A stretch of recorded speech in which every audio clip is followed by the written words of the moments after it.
I had to break it down, the reasons why I stay awake. Number one's the endless cycle of the choices that I fake. Number five's a late night spiral, scrolling through my phone.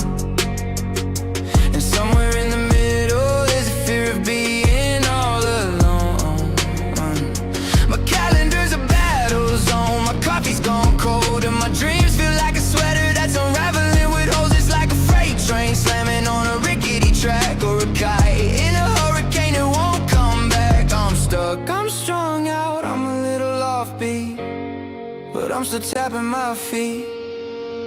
Yeah, I'm still tapping my feet. I'm gonna scream until my lungs give out. Live a little louder, make it count. I'll keep pushing till the walls come down. I won't let go, I won't back out.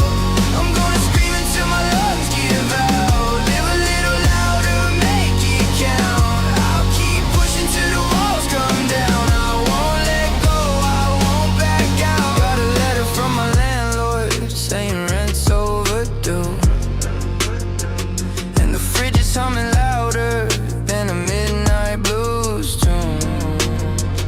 I've been patching all the cracks with the roll of duct tape, but the walls are caving in and I can't escape. Every what if that I whisper grows into a roar. I'm a ship without a captain, headed straight for the shore. It's like a parachute pack with a hole in the seams, or a firework fizzling before it gleams. I'm afraid I'm faded, I'm a little off key, but I'm still humming my dream. Yeah, I'm still humming my dream. I'm gonna scream until my lungs give out. Live a little louder, make it count. I'll keep pushing till the walls come down. I won't let go, I won't back out. I'm gonna scream until my lungs give out. Live a little louder, make it count. I'll keep pushing till the walls come down. I won't let go, I won't back out. There's a spark in the chaos, a light in the haze, a rhythm in the madness of these tangled up days. I don't need perfection, just a second to breathe. A little bit of hope is all I really need. I'm gonna scream until my lungs give out. Live a little louder, make it count. I'll keep pushing till the walls come down. I won't let go, I won't back out. I'm gonna scream until my lungs give out. Live a little louder, make it count. I'll keep pushing till the walls come down. I won't let go, I won't back out.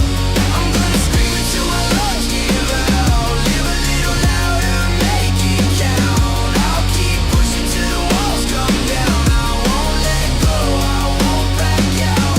I'm gonna scream until my lungs give out. Live a little louder, make it count. I'll keep pushing till the walls come down. I won't let go, I won't back out. Oh, brother, oh, brother, oh, brother. Good morning, good morning, good morning, and welcome back to another episode of the Kohrs Show, where we have officially made it to October. It feels like not that long ago, I was wishing you guys well to go on vacation. We all came back, and we were celebrating the new year and Christmas and brand new year, brand new us, and man, it is already October. It does not feel real, but hey, here we are.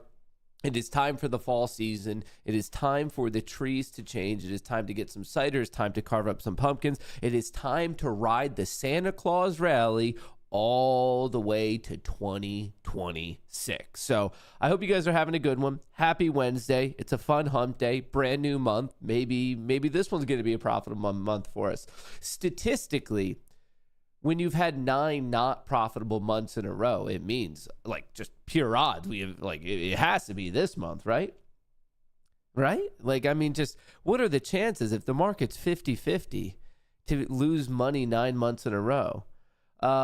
Did Matt wear the same shirt 3 days in a row? I don't think so. 4 Jane dots, 4 joints. Maybe you've had one of those joints this morning, but no. I haven't. I don't know. This is like the first time I've worn it. I don't know what you guys are talking about. Anyway, you're distracting me. I have a show to run. Come on, don't be rude. Anyway, happy October. I hope you guys are ready for the entire, I don't know, fun time within the fall season. So that should be good. We're going to chit chat about what's going on with the world. The U.S. government is shut down, but even with the government shut down, we do this show because we care. Here at Kohrs Productions, Inc., LLC conglomerate, we don't shut down when the government does. We keep the lights on. So we're going to be talking about that. Obviously, pretty strange situation. Unfortunately, if you look at how the U.S. government runs now, it's becoming more frequently that we have shutdowns. But that's because we have maybe this is a correlation causation thing, but I have noticed that we have more government shutdowns as we continue to elect people with stunted social development skills, I guess, is probably the best way to explain it as I'm fumbling my words. Anyway, folks, we're going to be breaking that down.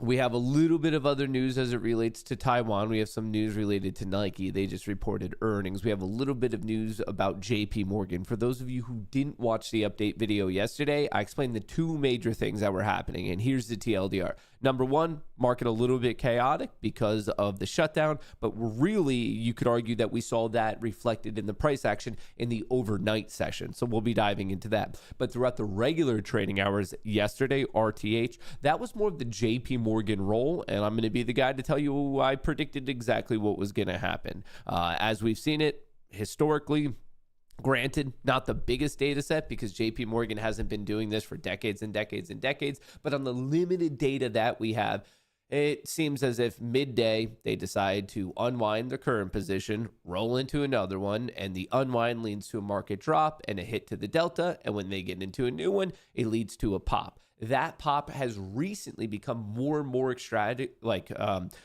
more and more extreme, if you will, because of the impacts of zero DT players riding it and the sense of like FOMO and blah, blah, blah. But regardless, I'm going to show you the metrics. And then also we're going to go over to where JP Morgan rolled their new position to. So we're going to be breaking that down. Nancy Pelosi had a potty mouth yesterday. She was on MSNBC. She said the S word. She said the F word. She said all the letters of all the words. So I think she needs some soap to wash out her mouth. She was being naughty yesterday. So we might chit chat a little bit about that. Of course, we're going to be breaking down the key levels. And I don't know, at a certain point, we might be able to get down to the bottom of this shirt debacle. So on all of that, let me show you what's going on right now. Stock futures fall on fears of drawn-out shutdown that hurts the economy. So actually, this is partly why Nancy Pelosi was so mad. For those of you who are just maybe a little curious about this shutdown, what is it all about? Well, of course, it's always about just differing opinions and sides. So if you ask one side, they're going to say it's related to healthcare. Well, both sides will admit that it's related to healthcare. One side that's going to say it's inappropriate that we are giving tax credits from the Obamacare period to undocumented immigrants. The other side is going to say we're not giving tax credits to undocumented immigrants. And then based on the news that you pay attention to, it's going to swear that it has evidence to either one side or the other or to prove the other side wrong. So I assume you're an adult. You can look that up to see what is actually true or not. I think you could do a little bit of research, but in terms of like what they're saying, that's what's being said. They could not come to an agreement on the budget as it relates to health insurance and who's getting tax credits. That's pretty much the gist of it. So, yeah, maybe it's solved rapidly. Could be solved rapidly. And if it is solved rapidly, that's going to be very good in the short term for the market. And I'm talking SPX closing above 6,700, potentially setting up a push all the way to 7,000 by the end of this year. Awesome. Sick. On the flip side, as that article just alluded to, all of a sudden, if it gets drawn out longer than active market participants were really anticipating, well, that's where all of a sudden you can see not only fear of, okay, what does this mean? But in general, remember, the government is a big, big client of many businesses. And in 2018, 2019, when the government was shut down for what I want to say 34 days, it had implications. And on that one quarter, it had a hit to the quarterly GDP of 0.4%. So measurable. So that's just another thing to consider. I do not have a crystal ball that is currently working. I cannot tell you when the government is not going to be shut down anymore. When it's not shut down, depending on the timing, will probably be the gradient of bullish or bearish. So that's kind of the craziness. Overnight, the markets did go crazy. You could see it best here in the bottom left of your screen. This is the futures market for the S&P 500. We popped into close because of the JP Morgan roll and the extreme nature of zero DTE call YOLOs and what that means. And you saw a bit of a gamma squeeze into close. And then basically from market close 4 p.m. Eastern all the way to 2:30 this morning, we basically did a like a 60-point dump. That's just crazy. And since then, we've now had a 30-point pop. So we're kind of just right back at where we opened yesterday. But there was a lot of chaos in between, and more of an extreme move actually happened in the Nasdaq. But as you can see, we've kind of just bounced back to exactly where we were yesterday morning, even though it was quite the journey to get where we are. So that's a little bit of the insanity of JP Morgan and all the government stuff, and we're going to circle back to that. But whenever we start a new month, I like to remind you where we are in the terms of seasonality. October is one of those confusing months where if you hear about October and trading, a lot of people think, oh, bad, and for good reasons. There's been some historic sell-offs in the month of October. But even including those data points, generally, the bulls are still winners in the month of October. So still, even with the flash crash and the Black Monday and whatever other bad things you can think of that happens in the month of October, even with those being considered, if you bought at the start of October, sold at the end of October, and you did that for your entire life, the odds suggest that you would still be net positive. So I know that very bad things have happened in October, but fortunately, it's still the strong enough month that it's actually fixed all those, we'll call them missteps. So over the past 20 years worth of data, right here where my cursor is, this is the general trend of October. Is it the strongest month? No, not at all. But it is favored by the bulls. In the most recent data over the past 5 years, you can see right here, it is a bullish month. The past 3 years, if this loads, it is also a bullish month. And then looking at the weekly, you can see that we're on, well, really when you get closer to Thanksgiving, that's when we have some exciting weeks. But in general, you can see we are in this green period. Now, the one thing I want to note is we just got out of a red period. Actually, the past 4 weeks in a row were bearish. And if you could see here, it was wrong on all but one. Green, green, green, one red week, and then another green week. So with that, I just wanted to show you that seasonality is important, and I like it when seasonality is aligning with other reasons of why I want to get into a trade. Remember, there's no such thing as the end-all be-all. No indicator, no piece of seasonality, no government update, nothing like that. You have to take all these puzzle pieces in together. So this is just another tool or a thing you should consider. So even with this, yes, seasonality was a bit bearish. So for other reasons, you might be like, oh, we're running into a bit of headwinds. But then when you consider like option flow and the gamma structure and what was going on with monetary policy, well, maybe that would have swayed you the other way. So I want to point out that it's a good tool, but it is obviously not the end all be all. So that's the month of October. It is dominated by the bulls, and actually in reality, we are in a bullish seasonality period from now all the way until mid-January. So in case you're not catching up on the shows, the update videos, maybe you just forget, remember, start of October to mid-January, from a seasonal perspective, the bulls do dominate. Is that a guarantee? No, but that is what in the world is going on. Government shutdown begins as funding lapses. This is going to be the hot news as of yesterday, as of today, and most likely as of tomorrow. Some federal services will be halted and hundreds of thousands of federal workers could be furloughed. And if you believe Trump and some of his recent commentary, not just furloughed, but legitimately fired. U.S. begins government shutdown with Trump and Democrats at an impasse. I don't know if they'll ever come to an agreement on the whole health insurance tax credit situation, but I'm also not a politician, so I don't really know. Miles, give us some insight into really what the impasse is between Democrats and Republicans and how we got to this point.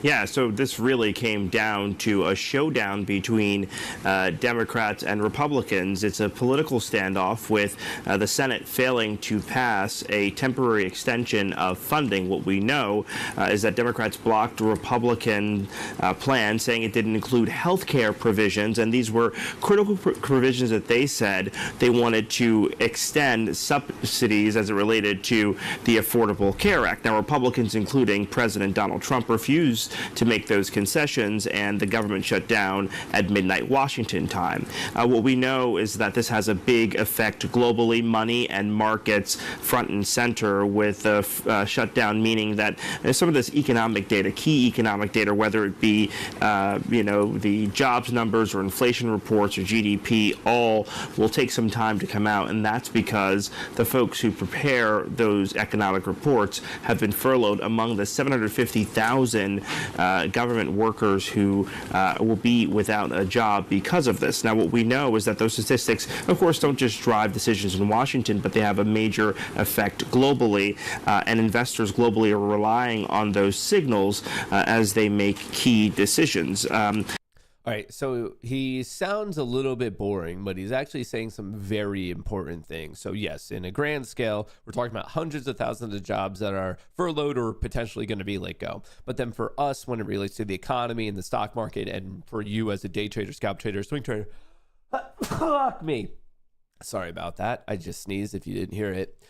Anyway, that means that we have some upcoming data that we're just not really going to know about. And right now, the market's attempting to take it in stride. This is a look at the S&P 500, which is within spitting distance of an all-time high. But you know what's not doing so well? The dollar. The dollar Dixie DXY US dollar index. This is the US dollar compared to the euro, the yen, the pound, and you could see on a relative basis, the dollar's losing a lot of value, which means that if your money's stored in US dollars, your purchasing power is rapidly going down. And when you sprinkle on the fact that we're now in an official government shutdown, and we also aren't going to be getting the job numbers potentially this Friday, that means that there's just a bunch of uncertainty. What to expect from the federal government shutdown? Yeah, we know the furlough, museums open for now, national parks open for now, but right now there's a lot of unknowns, and you're getting the point that there's just a spike in uncertainty, which means there's actually now a spike in gold. Gold surges to record as U.S. government shutdown boosts the haven. Gold hits fresh all-time high as U.S. government shutdown dents risk appetite. People are saying, hey, I don't want my worth stored in U.S. dollars. I don't know what's going on. So you're basically seeing gold continue to rip to the high heavens. Year to date, it is currently up 47% year to date, while the overall market is only up 13%. So it's basically just under 4xing it, 3.5x better to be in gold. So if you happen to be in here and you're a gold bug and you've been ripping it in that precious metal, massive congrats to you. Gold is up, silver's up, commodities are up, assets are up, and that's actually part of the reason why stocks are up. It's really all because the dollar is coming down, and then when you sprinkle in a little bit of uncertainty, that's why we see certain strong outperformers such as gold itself. Macro traders especially, the cleanest expression for them of what they feel about the US shutdown would be to sell the US dollar against other major currencies, and of course the euro is the second biggest currency in the pot. So you would think that there'd be more traction for the euro on the upside. Japanese yen, Swiss franc will be other currencies that will probably be in that stream as well. And the longer the shutdown goes on, the more likely that money will shift away from the US dollar into those currencies. Because the flip side is that people also will be looking for a haven. The US Treasuries to some extent represent that haven, but also the fact that the implications for a weaker economy obviously put even more pressure on the Federal Reserve to lower interest rates this year and into next year, and that will bring yields down, and of course that feeds into the US dollar as well. So you've almost got a vicious cycle where the longer it goes on, the more yields will go down, the more the US dollar will go down. Equities is a little bit more nuanced. In the short term, they can probably withstand it. People will be looking ahead to the quarterly earnings season, which isn't very far away. Could be a pretty good season. Once again, people like Nvidia will be right up there, people expecting good results from them. But if it goes on for too long, if we get a repeat of the 35 days that we had last time under President Trump, by then the equity market will probably be starting to show cracks. If it's a short-lived one, they can probably get through it. But in the meantime, macro traders very focused on the dollar and treasuries. I think that's actually a pretty decent breakdown. Once again, this sounds as boring as hell, but some good information. So he's talking a little bit more about a medium time frame, and I want to dial into like today and this particular week. And where it gets kind of complicated is the fact that, first of all, we did get some numbers this morning, not so good. ADP non-farm employment change. They were expecting an increase of 52. It was a drop of 32. But remember, we're in that upside down of bad jobs numbers are going to be good for the stock market. And the reason that we're in that upside down situation is because the Fed is looking for poor labor market numbers to really justify, especially if inflation isn't increasing, an additional rate cut. And the why this is getting weighed more, and you could see it came out at 8:15, and to no one's surprise, guess where we started popping? All right, around 8:15. Like we're seeing a little bit of a pop here. And why we're seeing a bit of recovery, well, first of all, you could argue the overnight session at 2 a.m. Was a bit of an overreaction. But in general, remember, if the labor market is weak and weakening, that means that there's going to be pressure on the Fed, Jerome Powell, and all the other people who are voting to cut rates because that's going to make capital itself cheaper. But when you do that, yields are going to come down, and that's going to drive the dollar even more. So what we're looking at is basically look for all assets, especially hard assets like your house, actual gold, actual silver. We are in this cycle, and I'm talking more of the medium time frame here, where everything is going to expand in value but the dollar. Obviously, there's a certain set of unknowns, but I would strongly, vehemently argue right now that being in cash in this circumstance is the worst option. Gold, silver, whether in the market, commodities, your house, look for assets to go up, even including equities, because equities, as the dollar goes down, to even retain their overall quote unquote value, that means their price has to go up because the underlying thing we're measuring this all in, the US dollar, is going down and down and down. Asset inflation, yes, and at a certain point, you could argue that it might be extreme asset inflation. So I'm not your financial advisor. I am not your mom. You're in control of your money. I'm letting you know what I'm doing with my money. And I think being in cash is a very, very bad decision at this moment in time based on the cycle that we are seeing. Anyway, I do want to remind you at 9:45 and 10 a.m., we are getting some PMI numbers, S&P manufacturing and ISM manufacturing PMI prices, 9:45, 10 a.m. today. Tomorrow, initial jobless claims. And then Friday, you could see that these are a little bit in question because right now the market shut down and this non-farm payrolls and this unemployment rate that we're expected to get on Friday, October the 3rd is now in question because if the government shut down, the BLS, the Bureau of Labor Statistics, is shut down, which means we're not going to have this information to be able to trade on Friday. And if the, I suppose, government shutdown continues, that means that the Fed, Jerome Powell and his cohorts there, his cronies there, they're not going to have that information for the upcoming rate cut at the end of October, or I should say the upcoming FOMC meeting where we were expecting a rate cut. So the situation's getting a little bit chaotic and a little bit unknown and more than normal, which, I mean, I feel like we've been sitting at high levels of just like chaos and uncertainty really ever since the whole trade war thing started to go haywire in March and April. But it seems like we're coming into a new style. I wouldn't say it's more than the whole March, April thing, but it's a new style where like, okay, like we just don't have the data that we need. And I think that personally, I believe that's part of the reason why people are really, really happy to get into gold and silver right now. And even though Bitcoin hasn't been acting exactly how you thought on the shutdown, it did get a technical breakout. I did want to let everyone know, technically, we do have a higher low. It got the breakout, maybe the break of 118. So digital gold even catching a bid. Not directly related to all this, but directly related to the economy and the stock market. Taiwan rejects U.S. demand for half of chips to be made in America. We know recently the Commerce Secretary, Howard Lutnick, made some comments that basically said, hey, Taiwan and everyone running Taiwan-based companies where you're making chips that are important for the CPUs and the GPUs and really the entire state of AI, will come to the U.S. And they're like, no, we don't want to come to the U.S. And this is a little bit tinfoil hatty, but I don't think it's that conspiracy like laden. But it has a lot to do probably with, well, if the chips are here, that means the U.S. has an interest in defending Taiwan from China. While all of a sudden, if the chips are being made in the U.S., well, maybe we're not putting on our slippers so quickly to get out of bed and help Taiwan if we, from an economic standpoint, aren't relying on them so much. So there's a good reason why we want it, because we don't necessarily want to be in that headache. And there's a good reason they specifically don't want to be here, because obviously they want their big brother protecting them a little bit. So like I said, that's a little bit tinfoil hatty. That's kind of my interpretation of the situation. You're welcome to yours. I just kind of wanted to let you know how I thought of it all. Very specific, we have Nike. They reported earnings after the market closed yesterday. We are not in earnings season, but I just every so often see people chit-chatting about Nike, so I wanted to let you know Nike posts surprise sales growth, but warns of sluggish holiday season and bigger than expected tariff hit. So good news, bad news type of a mixture type of a situation. If you haven't already, sign up for the newsletter, mattkohrs.locals.com.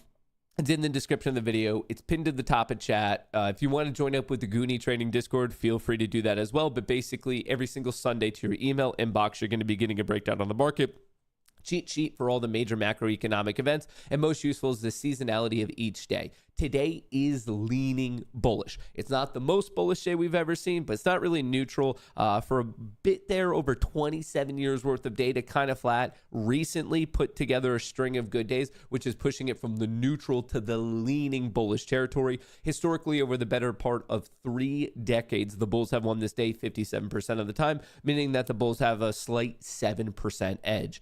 Tomorrow is neutral, kind of leaning bearish, maybe a little bit, and then Friday, just so you know, October 3rd is actually very, very bullish. And this one might be a bit different this time around, unfortunately, because we might not be getting those job numbers, but who knows? All right, now let's get into some of the nitty gritty. I've been talking a lot about the JP Morgan position, and I wanted to let you know, after all the dust settled, after market close, we have the new collar position. If you don't know what a collar is, it's a multi-leg position where you have the underlying, in this case, the S&P 500. You sell the calls above and you take that premium to buy protection below. So it is overall a bullish position, but you're basically capping your gains. And with that cap, the trade-off is you're also mitigating your downside. So JP Morgan is long the S&P 500. The premium that they collected from selling the 7,000 calls, they then used to get a put debit spread for downside protection. So the ceiling to the top is 7,000, and then the floor to the bottom for them is 6,330, and the core position itself is a long S&P 500 position. So feel free to 7,000 is easy to remember, 6,300 easy to remember, but they are long S&P 500. They put a ceiling, and the trade-off with having a ceiling is downside protection at 6,330, and this will expire on the final trading day of December, so December 31st. It's not in line with the monthly schedule. It's literally just the normal calendar schedule. So December 31st is when we're going to have to be considering this particular position. So write it down, memorize it, or just ask me in the future, but just wanted to let you guys know about that, which brings us specifically to today. As I always do, I mark out the previous high, low, and close. We have the transition zone, and then we have all of these yellow horizontal lines, which are the major open interest levels. As in, that's where we see big players. That's where we see big money. So if you want, obviously, we're going to be tracking this throughout the day. Feel free to write these down. Feel free to screenshot this, but this is what I'm looking for personally today. We are currently at 6,660, which means we are smack dab in the middle of the transition zone. When I say the transition zone, this is basically computed from the options market and the market maker's exposure. Bullish above, bearish below, choppy within. We are right at 6,600. If you are bullish, you're looking for the breakout of 6,675 like we were yesterday, a push to 85, a push to 90, a push to 6,700. If you were bullish, that would be the bull case you are looking for. If you are bearish, you are looking for a fall down to 6,650, technical level, psychological level, the bottom of the transition zone. Then you would be looking for a push to, basically, we actually see a little bit of a put credit spread going on. I could show you that right here. Someone sold these calls and they're long these calls, and actually we're seeing that at 6,625, and there's a new position at 6,610 as well, and I have those marked out. So you're looking for a break below this, testing the put credit spread, testing the next put put credit spread. So basically, you're looking for a push from 6,650 to 6,640 to 6,625, and your reach target would be 6,600. That's the bull case. That's the bear case, respectively. Personally, coming in today, not only do I have a lot of bullish positions, I am long the SPY, the NASDAQ, Tesla, CoreWeave, and Palantir, and Oklo, but also based on the data I have, I think the bulls are still currently in control. My opinion of the market will change if we break down below 6,600. If we snap that, then I'm going to have to really reevaluate what I think of the market. However, if we push above 6,700 and close above there, I actually think JP Morgan might be onto something, with 7,000 being our year-end target. And on that note, dingity ding ding ding, the world's largest casino is now open. Best of luck to all, play responsibly, and if not, have fun. Remember, it's just money. You can't take it with you when you go. All right, so out of the gate, IWM is getting a pop. Do we have any interesting movers? HUT is up about 3%. That might be an interesting play. I'm seeing more red than anything else. Actually, coin is up as well. HUT is up. Coin is up 1.98%. Apple's green. Oklo is a little green. Nvidia is getting a pump here. Oddly enough, though, the Nasdaq is getting hit. And I do want to remind you, I'm not doing anything out of the gate because we are in this transition zone. I'm waiting to see how this either does or doesn't play out. I want the bull case to play out because of my personal bias and also because of my positions. But I'm also going to do my best. Is that not the high of the day? Is this the high of the day? 6691. All right, I guess we're going to be watching that. So I'm just going to wait for this to play out. Do we break above the transition zone? Do we break below the transition zone? Obviously, as that either does or doesn't happen, I will be watching the options flow. Of course, we could come back to this, and I'm more than happy to look up whatever you guys want me to look up. But for right now, we are kind of flat, and we only have a couple minutes worth of data. I should also note this is the gamma structure for the S&P 500. Please take note of how there's a lot less positive gamma than we are used to. If the market can hang above 6,665 and even push 6,675, yes, the bulls are clearly in control, and maybe we get that push up to about 6,740, 50, and then from there, that's when you see the gamma really start to take a dive, and that would be extremely bullish. On the flip side, if we don't hold this zone, if we snap 6,650, if we get pushed all the way to 6,600, this is kind of a last man standing type of a situation where if we don't hold that, there's a real shot of going to 6,500. So once again, bull case to the right, bear case to the left. All right, stocks fall on fears of drawn out shutdown that hurts the economy. Well, maybe, maybe not. We'll find out because I'm actually seeing an upward breakout, which reminds me, I'm the dumb who didn't mark out the pre-market highs and lows on the NASDAQ. My apologies. Sometimes you have to remember that you are dealing with me, an exceptionally stupid person. So that is my bad. Let's fast forward this. The reason I do this on the NASDAQ and really the S&P 500 is not long ago, but long ago enough that I don't have the numbers exactly memorized. I did a study in a trading session. What are the odds of taking out either the overnight sessions high or low? And the answer to that is almost in excess of 90% of the time. So if you can identify the trend, playing to the extreme of the overnight sessions, either high or low, is a very strong trade. Not just like, it's all right. No, it's a very strong trade. But the crux of the problem there is, are you identifying the trend properly? As in, you don't want to be going up if it's going down. You don't want to be going down if it's going up, type of a situation. So I'll mark those out. We could see the lows down here at 24,630, and the high is all the way up here at 24,875. And just based on initial vibes, if we're just vibe trading right now, it looks like this top one might be the one that is in fact taken out. So let's see. Hang on. I need to get my life together. It's in shambles. Where is 11? 11 points. 11. And I'm not talking about Stranger Things. I'm talking about the ATR on the 1 minute right now.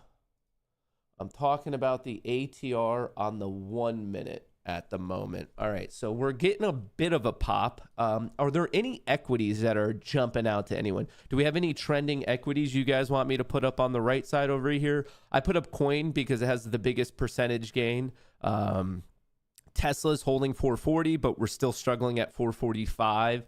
Nvidia did get a pop, not doing too much. Palantir's trying to hold 180. Hood just recently hit an all-time high. CoreWeave makes me want to cry. Microsoft got a little bit of a pop. Broadcom has not been looking good. Oklow's drunk. Apple's looking good. Apple's doing something. Apple's doing something. All right, the flow is strong. Remember, there is an announcement at 9:45. 9:45, we get a data drop. At 10 a.m., we also get a data drop. Well, I guess while we're waiting for this to open or not, and what did we do? Look at that. We're basically just pushed to the top of the transition zone. Let's see if we could get a breakout, or is all this gamma just going to be, I don't know, a giant gravity pull and keep us sucked in? So the bulls very much want this break above 6675. And then that could set up a test of this next area of interest. In the meantime, shout out to today's stream partners. Bookmap is this tool I use on the screen right about here. This shows me all the sitting buy orders, all the sitting sell orders for NQ. I have it on ES. Of course, you could use it for more. I use it for futures trading. It's basically a very useful heat map. Above are the sitting sell orders. The heat map below is all the sitting buy orders. All these circles are the aggressive buys are the green. The aggressive sells are the red. The yellow line is the point of control. That is the price at which most volume has been transacted. And then if I scroll out, I could even show you VWAP, which is the white line all the way down here that I think my big head is blocking. But can I move over here? Yeah, this white line is also VWAP. So you have VWAP, you have the point of control, and you have sitting sell orders, sitting buy orders. I think it's a very, very useful tool for day traders, specifically like scalp traders. So if you're a person using Apex, Take Profit Trader, Tradeify, I don't know, whatever the popular ones are these days, when you're looking to get in and out for certain scalps, it's a great tool right here. Don't be surprised if we take a miniature rejection at 840, because look at it, all that sell side liquidity just got hit. And then to literally no one's surprised, oh, this is actually cool that we're seeing it in real time. We ran right up to that level, boom, took a 10-point hit. You just saw it in real time. And had you been looking at the chart, you might have been like, well, why did that happen? Why did we just wake up and get smacked? Like, what's the deal there? And the issue is we just had so much sell side liquidity. Like literally in real time, we got to watch that play out. So hopefully you can find a little bit of support at buy side liquidity and then retest this level again. But it kind of gives you that idea of maybe I shouldn't be going long right here because there's a lot of people trying to sell and you don't want to be the person selling or going long when a lot of people are trying to sell. So if anything, maybe that told you, okay, I want to take a breather, not go long at 38, wait for some support. Instead, you're now long at 28, saving yourself 10 points. You rode it all the way back up, made 10 points per NQ contract. That's $200, and you could already be done for the day. So that's what Bookmap's all about. I'm using it on NQ, but you could use it on whatever the hell you want. So shout out to Bookmap. Obviously, you guys know that I track options flow every day, all day. That's a shout out to Spot Gamma. You could get 80% off. We are the only community that they offer that to. Folks, just so you know, the link to Bookmap, the link to Spot Gamma, they are all in the description of the video. And on that note, we are once again pushing the upper bound here. We are pushing the upper bound. Oh, brother. Oh, brother, oh, brother, oh, mother, oh, brother. Oh, brother and mother. What are we doing? Do I want to take this breakout trade? Yes, no, maybe so. The Mag 7 is looking good, trending up. The SPY is looking good, trending up. SPY is good. Qs are good. Apple is good. Tesla is good. You guys didn't tell me Tesla's going up?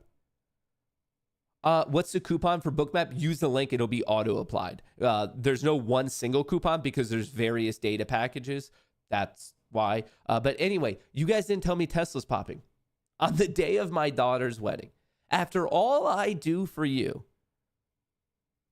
practically giving birth to most of you in the audience, carrying you for 9 months, protecting you, teaching you the ways of the world, and this is how you treat me? You know, at least do me the courtesy of stabbing me in the front so I don't have to pull this knife out of my back. Jesus, I thought we had more respect for each other. I thought we had more respect for each other. What time is it? What time is it? It is 9:39. Okay, so looks like the 10-minute Orbo is looking kind of interesting. Looks like the 10-minute Orbo is looking a wee bit interesting. I can't believe you guys have done this to me. I can't believe, to me, the one person who had your back.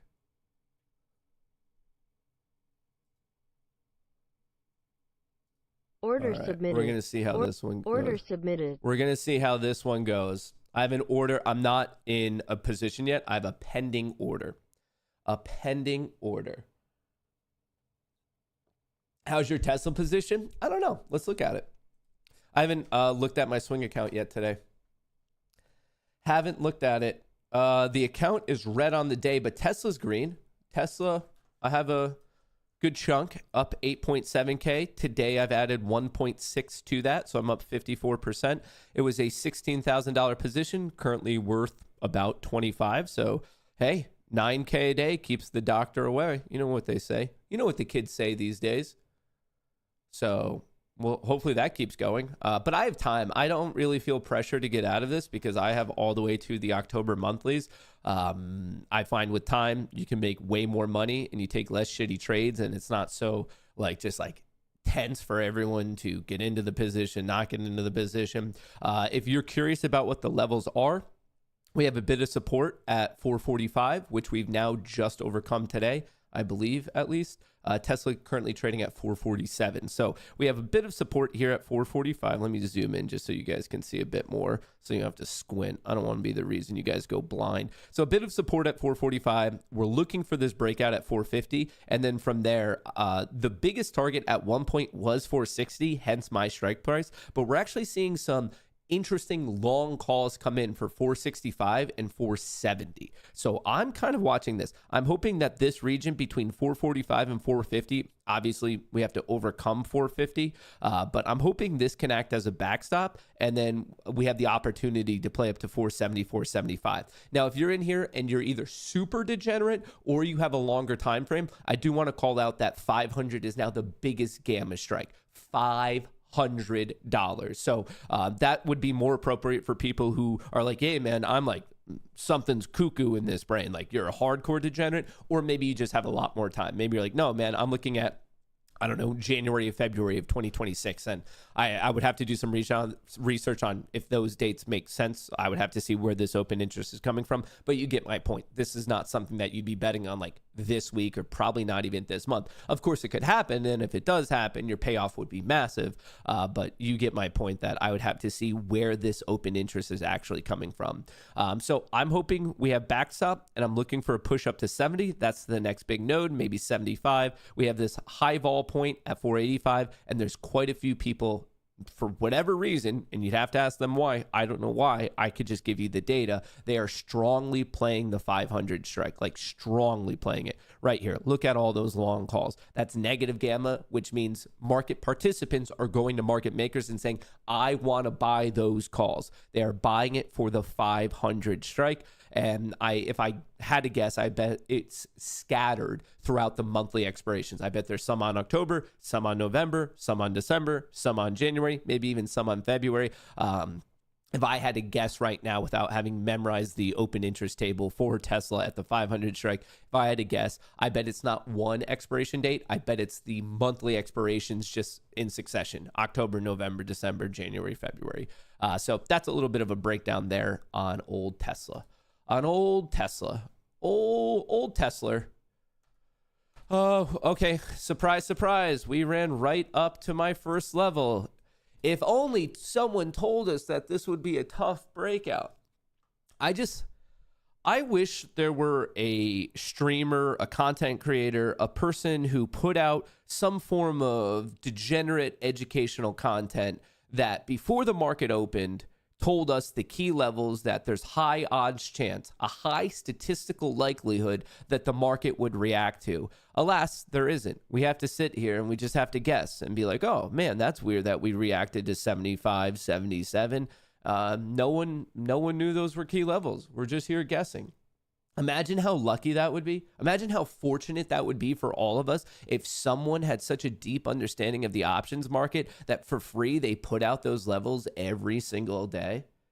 The world would be a better place, dare I say it. The world would be a better place. Someone get this guy a towel to clean himself up. I like that. I'm going to steal that saying. That's a good one. Get this guy a towel. Get this guy a towel. Side note that has nothing to do with the stock market or trading or anything like that. There's a new show on Hulu that's based off of the Eli Manning skit when he went undercover as a quarterback. Well, it's now become a whole show starring Glenn Powell, who's playing Chad Powers. It's on Hulu. It's fucking hilarious. I went to the premiere of it in New York last night. It's already up on Hulu. I believe you could watch the first 2 episodes. Granted, I've only seen the first episode. That's all they showed at the premiere. And then there's like this Q&A thing. Yeah, and that's the kind of shit I get invited to because I'm awesome. I'm cool. I'm successful. I'm like clearly in the world of high fashion. So yeah, don't be jealous. It's just, that's the world that I orbit in, folks. I get invited to that type of shit. So anyway, there's a Q&A, but dude, folks, it is hilarious. If you're looking for like a legitimate funny show, like I'm talking about the type of comedy that you probably expected to see maybe in like the golden age of comedy, like in the early 2000s, like those rated R comedies. Like if you're a person who liked, I don't know, what is it? Tropic Thunder, White Chicks, The Interview, like that style of like, in my perception, like actual like Zoolander. It's kind of in that vein. It's so funny. It's so freaking funny, guys. So if you're looking for something to watch, that's my recommendation. You said you can profit in a coin flip. Where's the fun if someone tells you the results beforehand? It's a fair point. Yeah, super bad. That's another one. In that vein. So I'm stoked. Oh, Tesla's still looking good. Apple did pop, giving a bit back. Coin is not really doing anything. Avago's picking up. Microsoft did pop, gave it all back.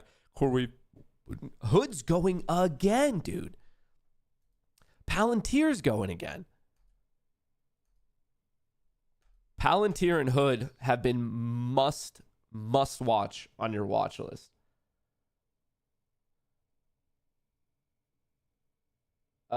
When there's time, can we circle back to the squinting makes you go blind statement? I'm freaking squinting all day. I'm freaking squinting all freaking day. I don't know. It's just something my dad told me back when I was in like middle school or high school. He's like, why are you doing your homework with the lights off? You're going to go blind. I don't think he exactly sounded like that, but it's pretty close. He's like, you're squinting too much. You're going to lose your vision. But I've also noticed that when growing up, and you don't realize this till you're an adult, but when growing up, all parents, all moms, all dads just make up medical statements to tell their kid, you got to finish your sandwich. That's where all the vitamins are in the crust. Like they just say shit to get you to do what they want you to do. And I don't think any of it is ever really backed by like science or evidence. Explain the shirt, Mateo. What do I have to explain about it? It's a shirt. I don't know. You guys are making this shirt like a thing. And I don't know why you guys are like, it's the first time I've worn it. It's a comfy shirt. I don't know. Dude, I'm dreading it. All the forums are saying it's a pain in the ass and the aftermath lines aren't bent right. So you got to tweak them without breaking them. What are you talking about, dude? And then Tom from MySpace is watching Two Girls, One Cup. Alice in Borderland, that's my show recommendations on Netflix. So I started watching that and I've liked it so far, but I'm in the first season. 3 times, brother. I don't think that's right. This is the first time I've ever worn this shirt. Are you okay? I'm not. I don't know what you're talking about, and I'm worried that obviously that report at 9:45 didn't go so hot. Obviously that report at 9:45 did not go so well. It was exactly in line. 52. So growth in manufacturing. It was right at expectations. There's another announcement at 10 a.m. just so everyone knows. But we're about to take out the intraday low. Obviously, we did not have a fun time up here. If only someone told us that that was going to be resistance. Well, maybe there'll be support right here. We'll find out. Whoa there, Scooter. Someone at 9:49 dumped something in the Mag 7. AMD got hit. Apple did not get hit. Broadcom got hit. Coin did not. CoreWeave's been going down. Hood got hit. Microsoft took a small hit. MicroStrategy did not. Meta's just been dumping. Netflix kind of floating. Nvidia, someone at 9:49 really hit Nvidia.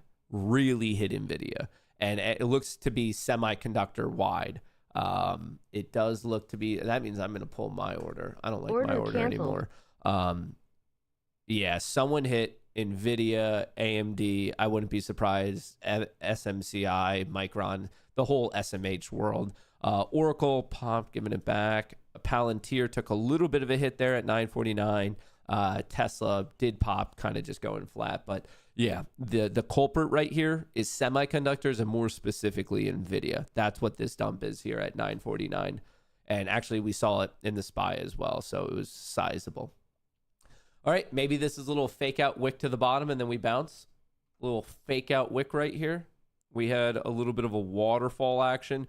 If the SPY can recapture 66450 and then 665, that's pretty strong. And then obviously if the Qs get back above 598, I'm attempting to do nothing right now. I'm trying to wait for this 10 a.m. announcement to go out. And then we'll kind of go from there. But Tesla's having a decent day. Palantir was, Nvidia was, until it got hit right here. The price didn't react that much, interestingly, based on like relative to the size that it got clocked. Apple's still green, but look at that. Apple just waterfalled.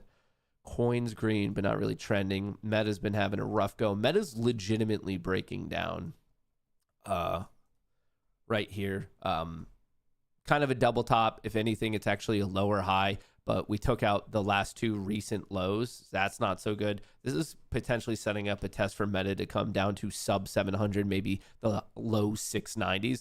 The reason Meta's been running into an issue is basically with OpenAI and TikTok, like there's murmurs and discussions of a whole new social media platform, which obviously would be in competition with Meta. So that's some of the recent news. We still have not taken out the intraday high or low, or excuse me, we have not taken out the overnight session high or low on the NQ. Same thing on SPX. So I want to let you guys know about that. Let's mark out some of these breakout and breakdowns. The 5-minute was bullish, got knocked bearish. 10-minute is testing. 30-minute try to go bullish, smack back down. 4 hours holding on bullish, all for the NASDAQ. For the S&P 500, tried going bullish, got smacked right back down. Same thing on the 10-minute, same thing on the 30-minute. The 4-hour is attempting to hold bullish. That's all with respect to momentum. With respect to options flow, you saw what happened to the Mag 7. You saw what happened to the SPY. Everything was pretty hunky-dory up until 9:43. We got that announcement at 9:45. We got hit, and then things accelerated to the downside at 9:49. So basically, the first 15 minutes and the second 15 minutes of the day have been two different stories. No one wants a new social media. Well, I think all those Gen Z Zoomers might be telling you something a little bit different. Is NVIDIA? NVIDIA's catching a bit of a bid. Is this going to be is this one of those fake out breakdowns where they just sweep the extreme and then we bounce right out of it? That'd be kind of a brutal play, but I wouldn't be so surprised. If they did it that way. doing some people dirty. Doing some people dirty.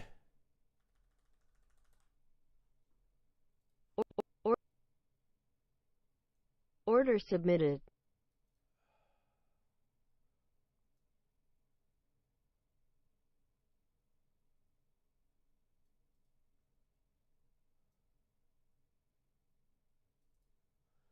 All right, I'm taking a stab at it. My risk is just this recent low.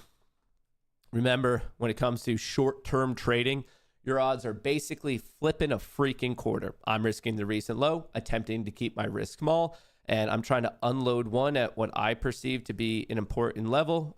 Basically, I'm undershooting the 800. I expect people are going to be taking profits there. I could always double check by looking at this, but right here, you can see I'm trying to unload at the point of control where most volume has been transacted today, and basically playing this bounce off of VWAP. So I have support at 70. I have a first target at 95. Hence why I'm looking at 95. If that hits, I'll move my stop to break even, and then maybe I could catch the rebound. If it rebounds, great. If it doesn't, whatever. It was a stop at break even anyway.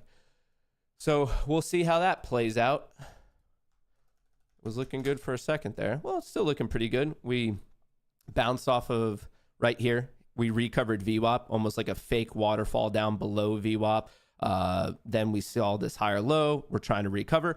I like the structural setup, so maybe instead of a 50-50 chance, maybe it's like a 60-40. But like I said, my risk is minimal. I'm just risking this recent low. I have kind of a closer target. That's 15 points. What is the 1 minute ATR? That's 18. Technically, I could move it up maybe to 98. If I wanted to be like very stringent, I should be doing a 1 ATR gain.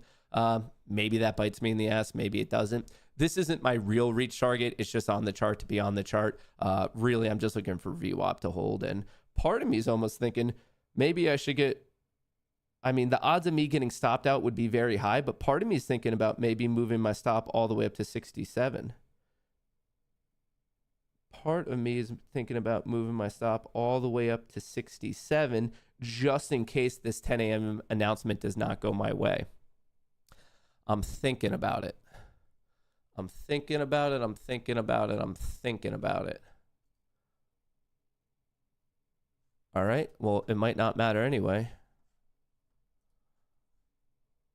Okay. So people are selling at, well, we ran into the point of control and we have 800. I'm at 98. Come on. Just give me my fill quick. Race against the clock. I want this. Come on. Fill it. Order there we go. held. Boom.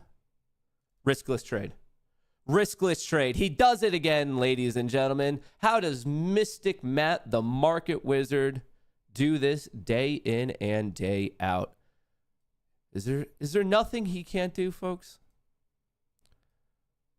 All right, I'm just gonna remember that's not my real target. It's just trend following. Now it's just as long as the trend is trending, I'm gonna try to keep doing it. Gonna try to keep playing it. But anyway, I forgot to tell you guys that I now have all the they're all now performance.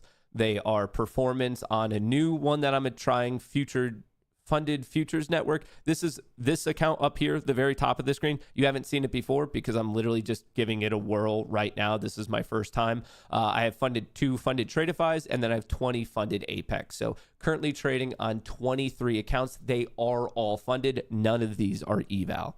And unfortunately, it looks like it's coming back for me. Maybe I'll get lucky. Maybe I will. Maybe I won't. I don't know. It does suck at first when you don't have enough buffer built up because, dude, we just took that out. This whole sell-off, look at this. This whole dramatic sell-off, we're about to come back up. Whenever I see little mini waterfalls like this and then I see the market quickly revert back up, it just tells you that someone with size got out of a position and then the market didn't think that it was equilibrium and you come right back up. So it worked out well. It's not always going to work out like that, which is why you just have to keep your risks small and your gains high. But coming into this 10 a.m. announcement, it looks like with high odds, I'm about to get knocked out. Knowing my luck, either right at the announcement or right before I'm going to get knocked out, and then the announcement's going to be good, and we're going to skyrocket up. I've seen this before. I have had nightmares about it, but my prediction right now is I'm going to get wicked out right before the announcement, and then it's going to prove to be a very good one, and this thing's going to shoot up 40, 50 points. That's my current prediction. Order filled. All right. Step 1 of prediction complete. Wick mat out before it explodes. Announcement is coming out in 50 seconds. By the time you're hearing this, it's going to be 30 seconds because of the delay. So part 1 of my prediction is already right. Let's see if part 2.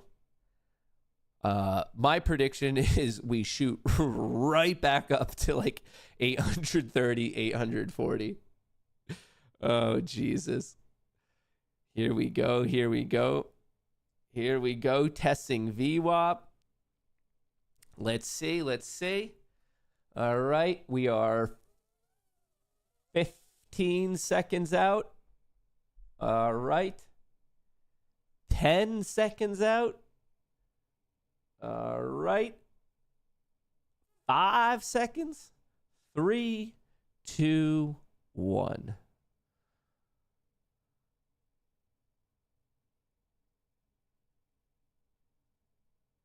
Is it gonna? It's battling right at VWAP. That's this white dashed line. Which way is it gonna break? Which way is it gonna break? Where's our boy Rick? Where's our boy Rick Santilli with those manufacturing numbers? Where's our boy Rick? Services, groups, Give us Rick. Services, financials, and industrials. The cyclicals on this shutdown may be under the most pressure here. Treasuries, wow. Take a look. We're seeing some buying. 10-year yield a little softer. Wow. That's been the trend so far this week. It's below 4.1%. It goes to 4.09%. We'll talk about ADP, private sector job growth. Pretty disappointing this morning.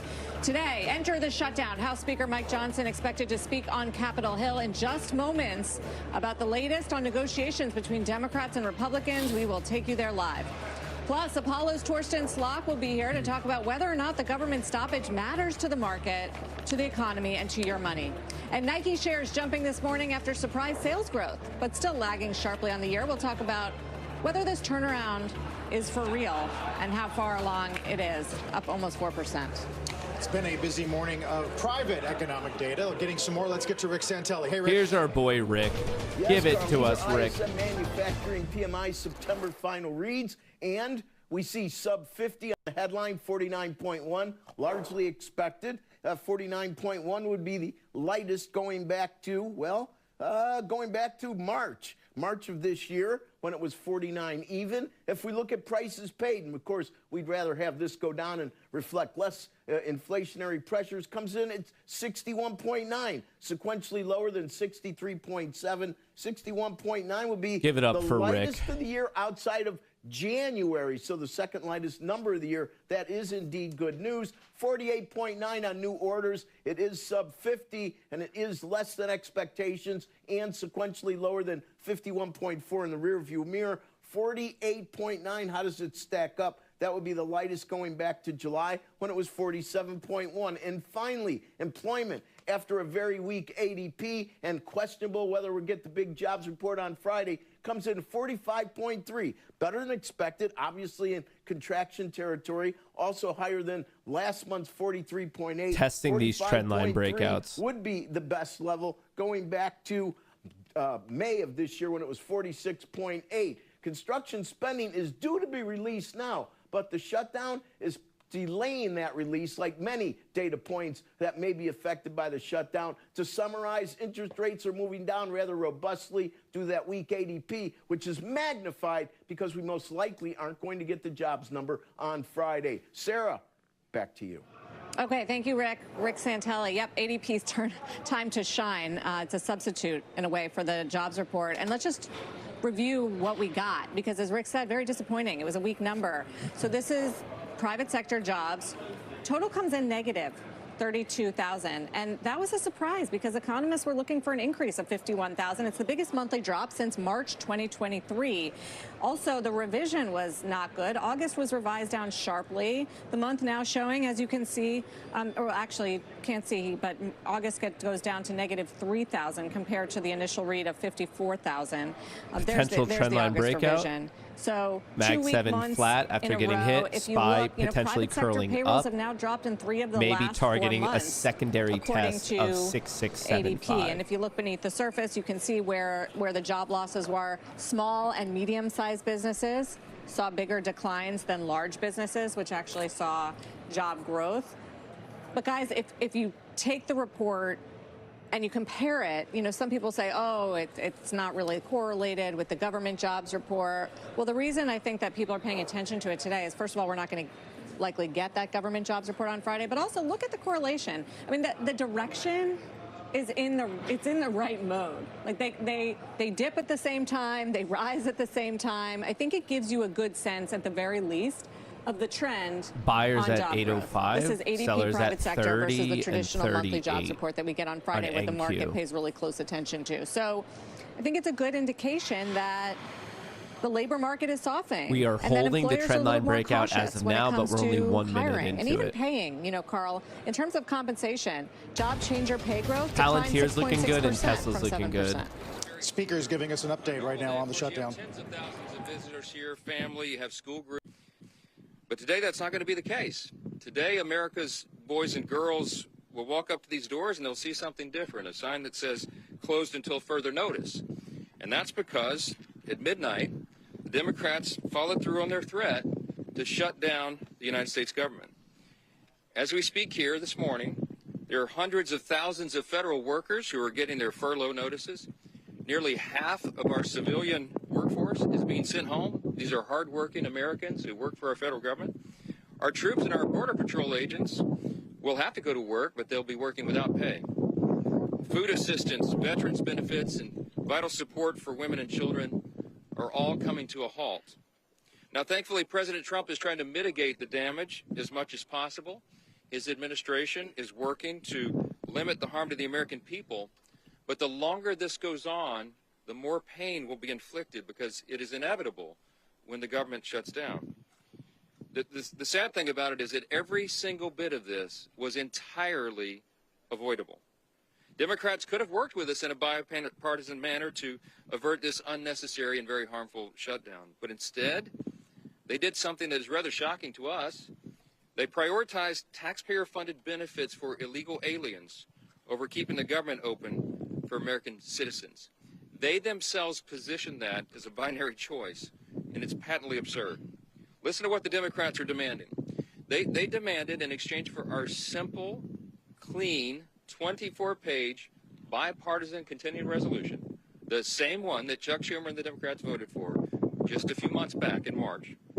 In exchange for that, they rejected it, and they demanded something else. They wanted us to add over $1.5 trillion in new federal spending, paid for, of course, by hardworking American taxpayers, simply for funding the government at current Biden level spending levels. We are not going to do that. We can't do that. We won't do it. Almost 2 weeks ago, the House did our job.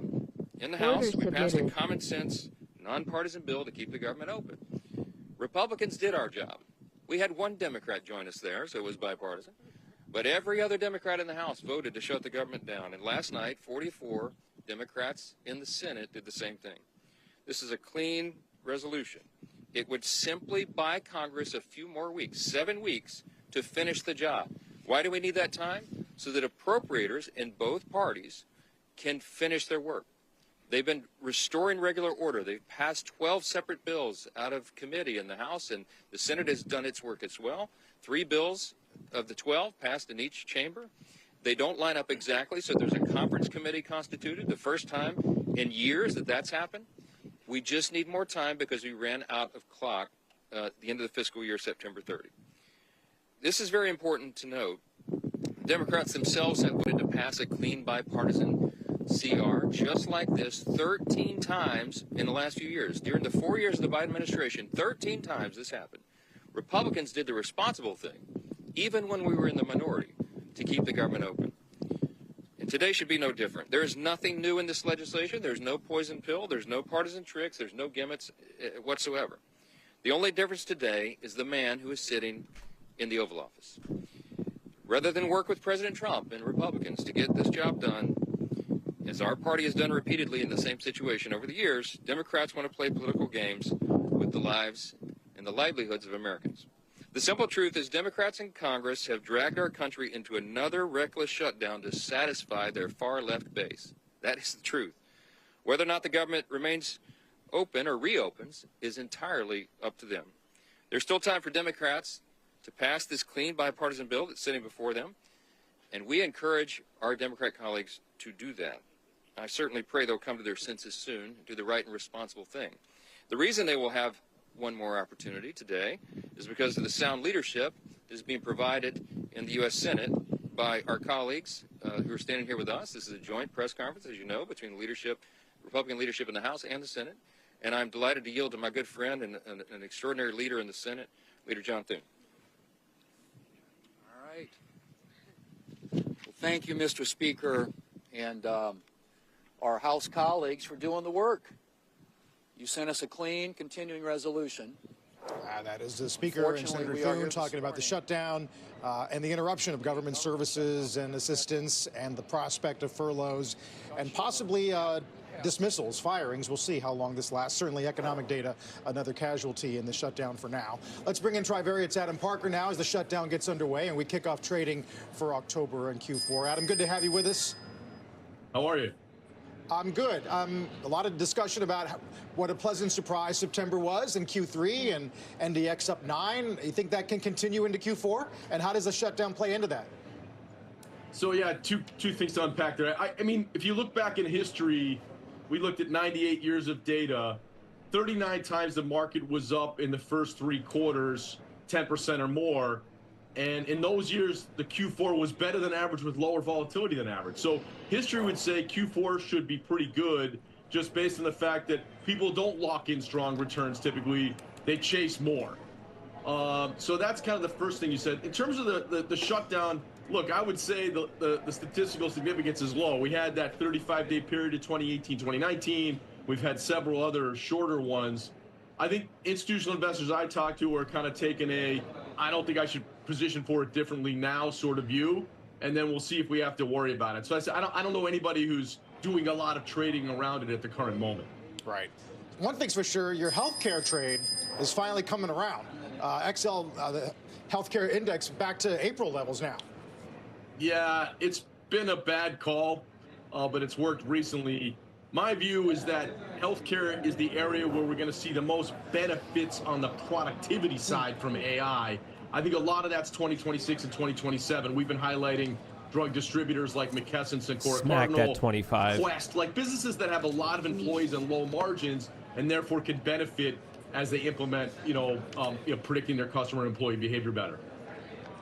I know, the old adage issue is at don't 30, trade issue at on a 35. shutdown, I'm trying to dump at that reach reverse one of economically, 35. But now that there is this threat, from the White House budget director of mass firings, rather than just, furloughs, at a time where ADP this morning showed another month of declining job growth. We've seen signs all over the place of labor softness. Does it make you rethink at all the trajectory for the job market? I listen to what they have to say, actually.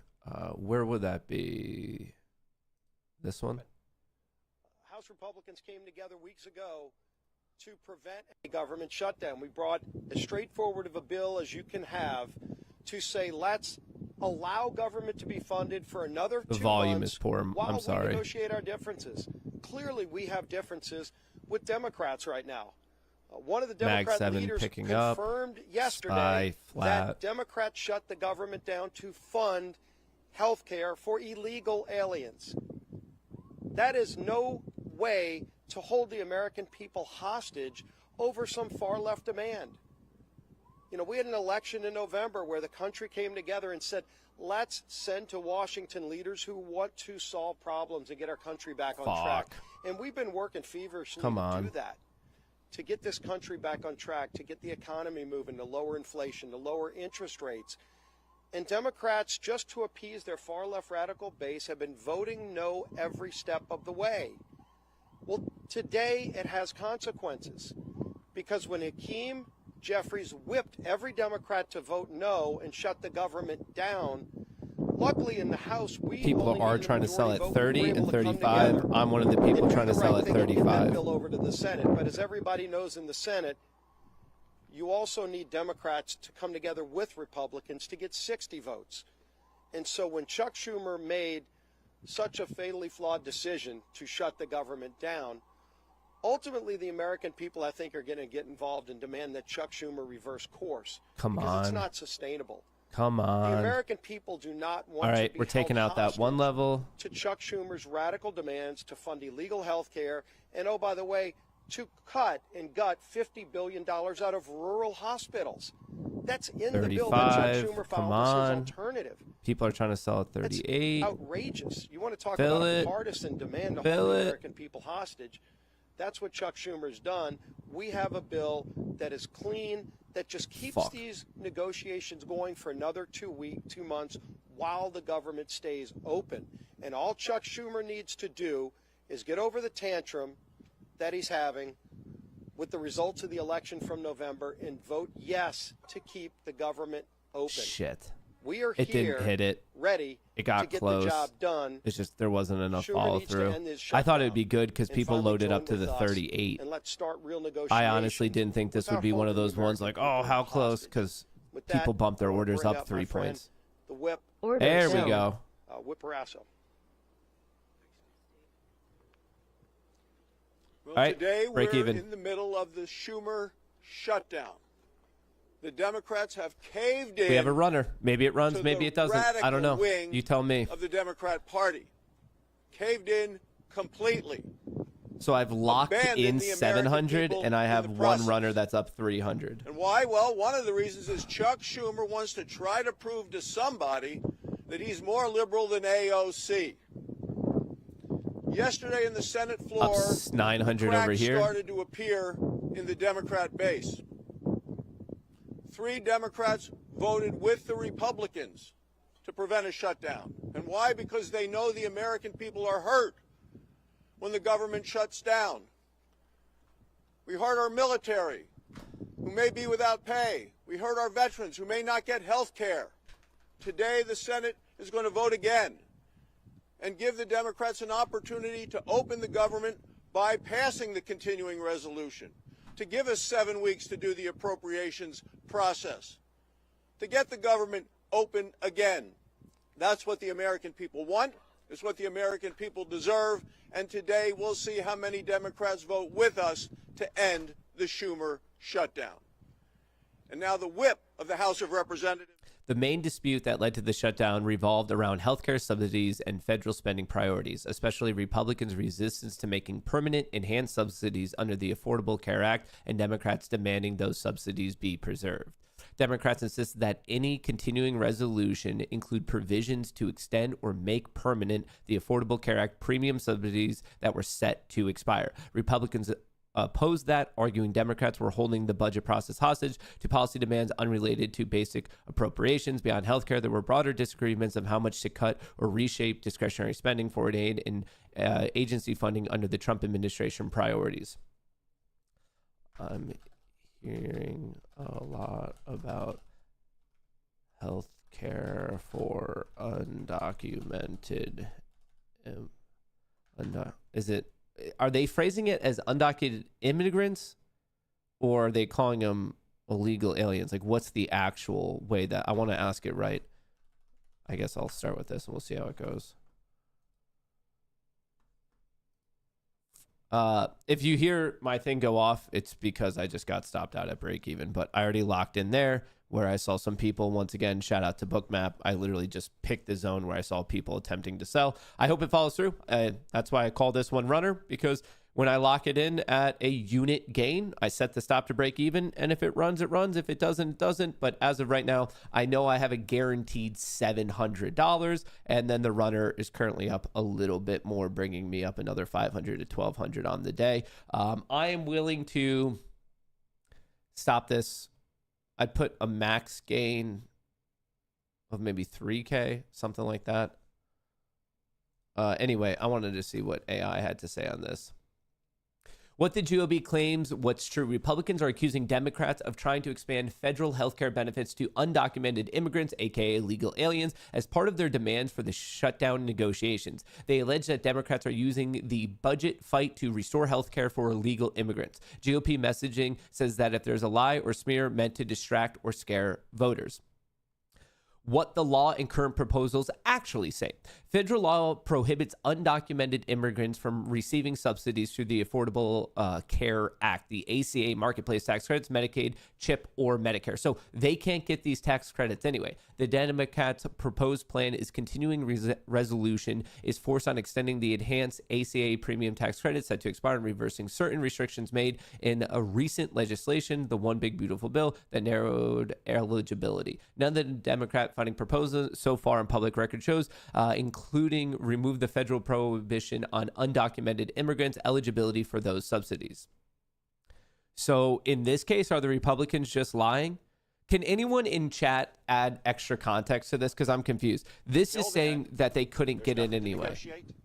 This guy can shut up. Like, I get that they're talking, but remember, politicians, that's what they do. They just talk. Can anyone offer context of what is the legal loophole? Because this is saying that they can't get it. Federal law prohibits undocumented immigrants from receiving subsidies through the ACA, the Affordable Care Act, aka Obamacare, Medicaid, CHIP, or Medicare. So if it is illegal, my question is, how are they getting it? Illegals are getting billions in benefits, but that might be true, but they are not allegedly getting it through the ACA. Can anyone add context of like where, like, what are the Republicans just making this up? I feel like they have to be getting this off of something. States use their money and take federal funds in return, but that has nothing to do with the ACA, which has to do with why we shut down with these tax credits. We are speaking narrowly about the ACA and the tax credits from the ACA. Like, that's it. I'm not talking about other benefits or anything like that. To my understanding, the current shutdown right now is very much related to the tax credit premiums being extended from the ACA. I'm not agreeing or disagreeing on any other benefits or anything like that. We have a very narrow discussion right now. The tax credits related to the ACA, how can they end up being benefited with undocumented immigrants, illegal immigrants, if federal law is already prohibiting it? Like, what is the workaround? The illegals are lying and fraudulently getting it from the ACA. How is that possible, though? Because to get it, you have to show that you are a legal immigrant. Like, you would have to... Oh, breakout, by the way. Well, I am ripping this one. My question still very much stands. Of how would they possibly get it if you have to prove in that you're a citizen?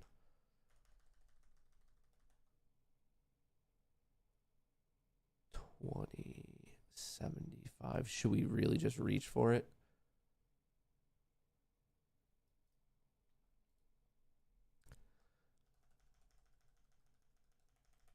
I believe there are two issues. One is whether the permanent subsidies get to go into law, and the other is whether illegals get health care, I think, through Medicare or Medicaid. No, same thing right here. That is apparently already right here. Federal law prohibits undocumented immigrants from receiving subsidies through the Affordable Care Act, Medicaid, CHIP, or Medicare. Federal law. If you are an illegal immigrant, you apparently, according to this, cannot take advantage of ACA, Medicaid, CHIP, or Medicare. Why does New York give licenses to illegals? I don't know, but how does that relate to this? How did the illegal superintendent get Iowa registered to vote as a Democrat since 2012? Once again, that I'm speaking specifically to this. Like, you guys are seemingly like, I'm not saying it's not fucked up and broken elsewhere. I'm saying on this one, I'm really trying to focus on really the odds of will this shutdown continue or not? Like, okay, larger picture here. We're here to trade. We know we have a bullish opportunity if the government shutdown is quickly resolved. So to get an idea of maybe an increased probability of a shutdown lasting or not, we have to get into why is it shut down. So to get into why it's shut down, we have to be very narrow and rigid in specifically what's going on and not talking about politics in a general sense. It sounds like this is all very specific to extending the premium tax benefits, the tax credits for the ACA. And on one side, I'm hearing the rhetoric that we don't want to extend it because it's being used by illegal immigrants. On the other side, we're getting information right here that federal law already prohibits it. So if you are taking the stance that, okay, it prohibits it, but they're figuring it out anyway, my question is how? If federal law is prohibiting these people from taking advantage of these benefits, what is the workaround? Is there a workaround? Actually, I could just ask, are there any cases or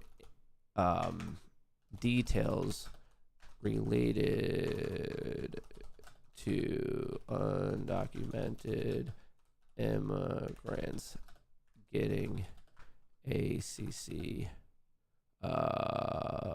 It's calling them subsidies.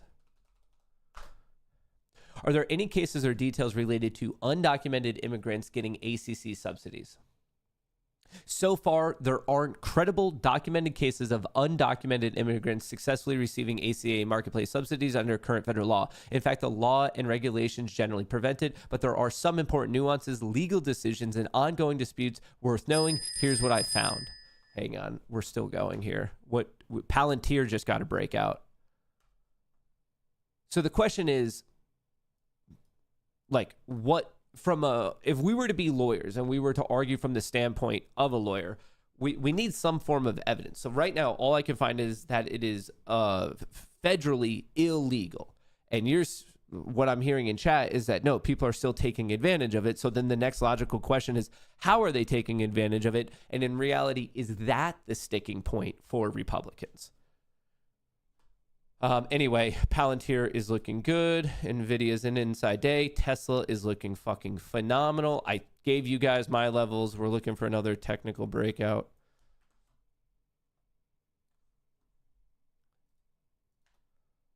The next technical breakout is 465, and then 465 and 470 are key gamma levels.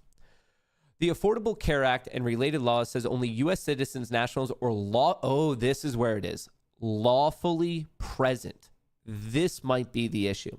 The ACA says only U.S. citizens, nationals, or quote-unquote lawfully present immigrants are eligible to enroll in ACA Marketplace or receive premium tax credits, i.e. subsidies. Undocumented immigrants are explicitly excluded from these benefits. Federal law allows for the emergency Medicaid, blah, blah, blah. Some states, blah, blah, blah. Okay, so it looks like the argument might be what is lawfully present. Like, now that we're diving into it, this seems to be let's ask. What is the legal definition of lawfully present? That might be where, like, it gets a little nuanced. Great question. The phrase lawfully present is at the core of who can and cannot get health benefits under federal law. It isn't a single statute, but rather a definition that has the Department of Homeland Security and Health and Human Services apply across programs. Here's the breakdown. So it's all of these. So lawful permanent residents, LPRs, green card holders, refugees, asylees, temporary protection status, certain non-immigrants, workers, students, U visa holders, parolees, battered spouses, children, parents, apparently Cuban and Haitian entrants, victims of trafficking, deferred action recipients. But not lawfully present is undocumented immigrants. No lawful status. DACA, no. People in the U.S. without a valid visa or pending status application. So I guess if they have a pending status, they might be able to. So in short, lawfully present equals immigrants with a recognized legal status, permanent, temporary, or humanitarian, but never undocumented. So it sounds like they still have to be documented because you are technically documented even if you have pending status. So I'm still a little bit confused of how, and like, we're not just saying undocumented the way it's just used in a general sense. We're now using it in an actual definition, like from this legal definition, whether you are right here, permanent, temporary, or humanitarian, which would include people with pending status. I'm still confused as to how, by this definition, undocumented immigrants would be able to take advantage of ACA. How many lawfully present people were added to the rolls during the previous administration? That's not my question, though, because that's not going to impact this shutdown. Folks, if we're here to attempt to make money, we have to understand the specifics of what these people are arguing for the shutdown. Your question, though it might piss you off, has no impact on this. That's you and your personal opinion of whatever the fuck is or isn't going on. I'm here to attempt to make money. I want to see if I could discern the likelihood of the shutdown either lasting or not lasting. So as much as you might want to pop off with silly commentary such as that, like, and whatever, you're entitled to it, and I hope you have a well-developed opinion. We have to be very, very specific about what the argument is so we have a better chance of, like, higher odds of understanding, will this shutdown last forever or will it not shut like forever? Like my point here isn't to argue the morality or the philosophy of should we be doing this, should we not be doing this. We could do that later. But for this one, the whole point is understanding who gets these credits. And because we're really trying to dive into the Republicans' argument of undocumented immigrants are getting these credits.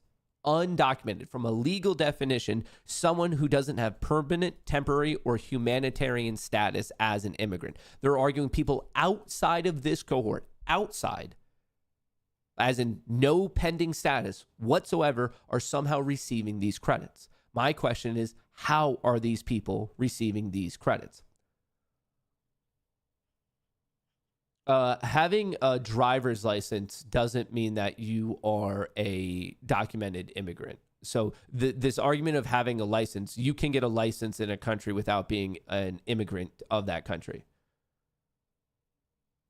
I think Matt should consider that they are asking for 7 weeks to make the deal. Oh, well, I think that goes without saying. It's fucking stupid that the Democrats, in my opinion, would rather shut down the government than pass the bill to give us till November.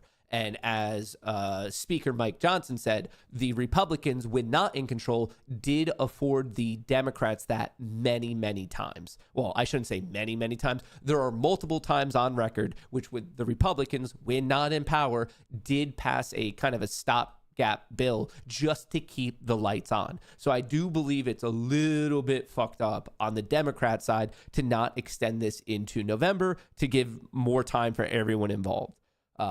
But I guess they didn't want to do that. They didn't want to do that at all. I think you can apply for benefits with a license. No, a license is a proof of identification and it also allows you to drive, but you would have to have other information suggesting if you're a citizen or not. License in itself does not prove immigration status or citizen status. It just proves that you have an ID that allows you to drive. Illegals have received housing, food stamps, and healthcare for the last 4 years. How? Who knows? Close all the loopholes. But see, that's too general.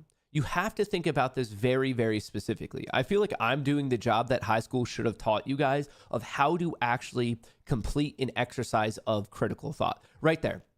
Okay, maybe it's true or not true of food stamps. Maybe it's true or not true of healthcare. That's not the purpose. We are focused on one hyper-specific thing that is directly related to this shutdown in an attempt to try to figure something out because maybe we want to be bullish or bearish. But when you speak in such generalities, that's either going to get you riled up or your friends riled up or your neighbors riled up. And if you want to do that, whatever. Like, cool, have at it. But it doesn't really have context here. Like that, that's not a specific thing.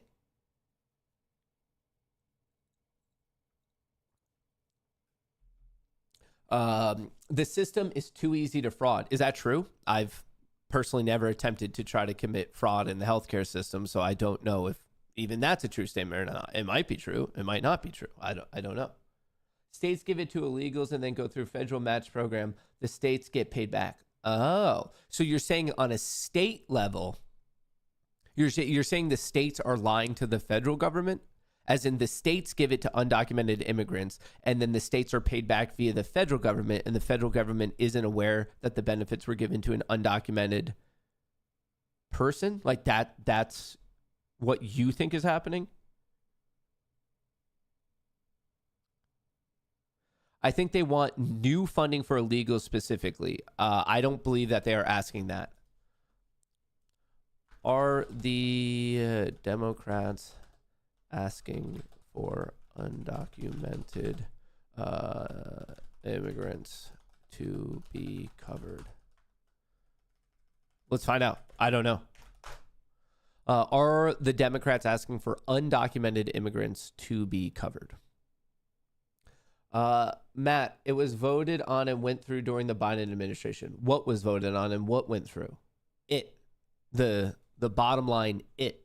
Or the boogeyman, it. Okay. Here's what the Democrats are asking for. In their proposed continuing resolution, the CR, it kept the government open. Democrats included a permanent extension of the enhanced premium tax credit subsidies under the ACA that are set to expire. They also went to repeal parts of the One Big Beautiful Bill, the OBBB, that tightened eligibility rules and reduced benefits in Medicaid to make it harder for immigrants with certain statuses. So I wonder if it had more to do with this part, kind of like a smoke and mirror type thing of like, hey, we're fighting about these tax credits. But I wonder if it had to do with other parts of the CR. Their aim is to preserve and restore ACA subsidies for people who are currently eligible under law and to protect those subsidies from being cut or altered.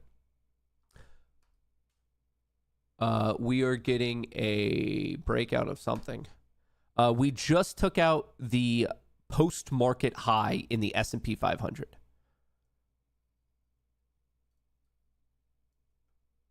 We just took it out, and actually we're about to take out another level as well. The pre-market high from Monday. What Democrats are not requesting based on public record, they have not explicitly proposed granting ACA marketplace subsidies to undocumented immigrants, those without legal status. Many fact checkers and statements from Democratic leaders deny that their plan expands coverage to undocumented people. So basically, the Democrats are saying it is not extending it to it, and the Republicans are saying it is extending it to it. So really, the burden of proof is on the Republicans to prove that it is. That's how it works. In any scientific Socratic method, that's what you would do. If one side says no, that does not exist, the other side says yes, it does exist, the onus is on the person saying something does exist because you would be able to find out information and details that it does exist. You cannot prove the lack of existence of something.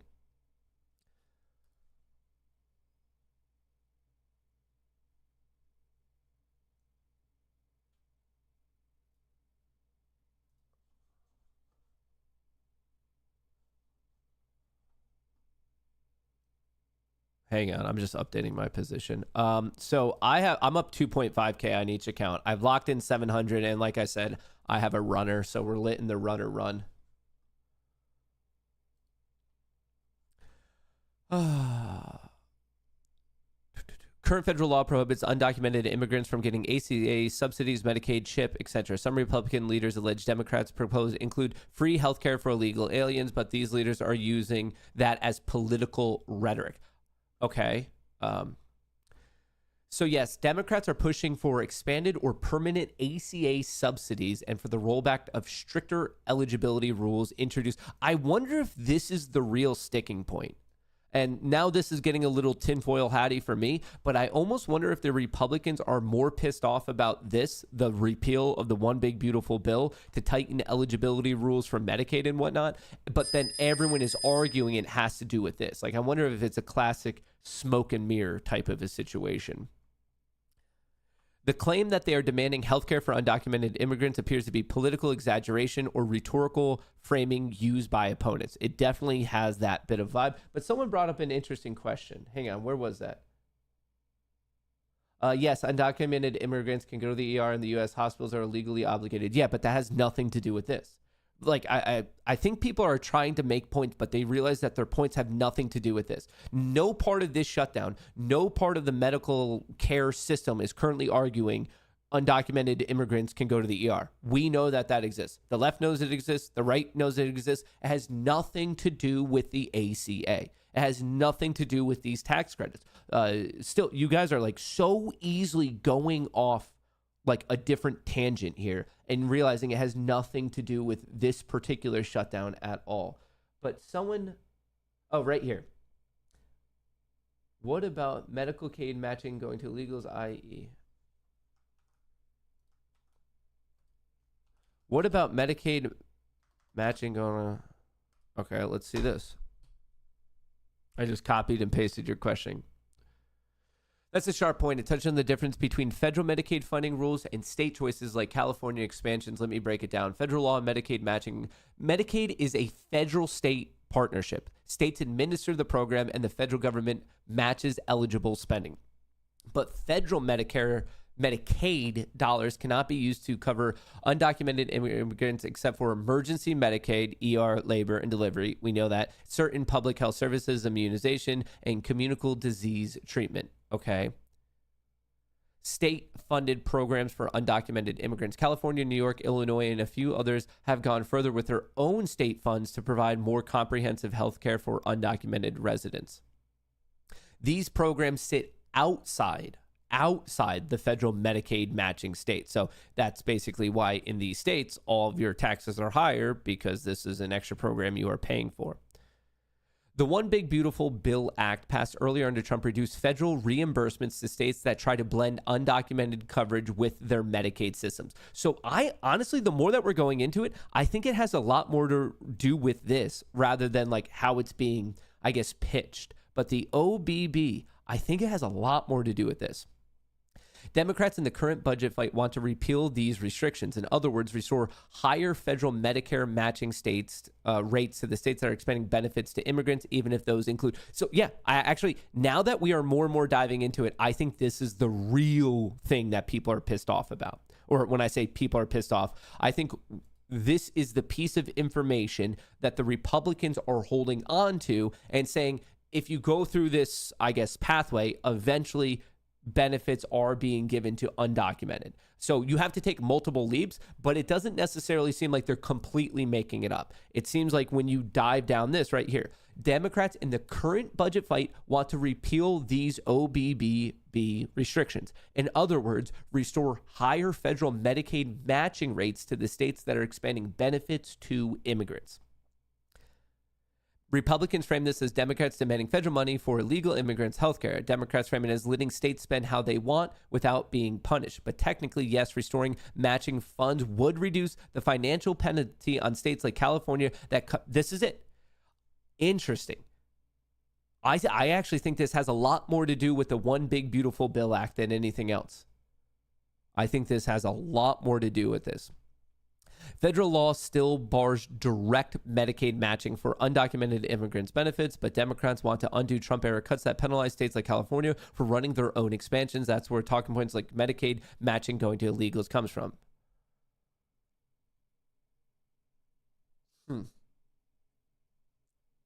Well, I feel like we've all learned something. Both sides are kind of right, and both sides are kind of wrong. I did lock in 1,500 right here. That you guys saw me buy that call during one of their talks right here. Let me zoom in a little bit more so you can see it. So locked in days, realized P&L. I had some long calls, 0 DT, 1,500 locked in. So I'm done with that for the day. I'm happy with 1.5K. And the rest of my stuff is probably looking pretty decent at the moment. I just keep trailing this. I might go up to 73, move it up another 10 points. That's big. Oh, I don't want that delta to be that big. Remember, this isn't really my target. Well, maybe it's my target. I have no idea.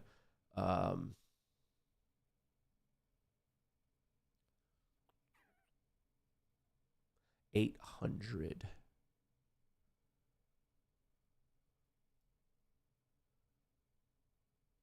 This is the max profit I'm going to go for because of the consistency rules.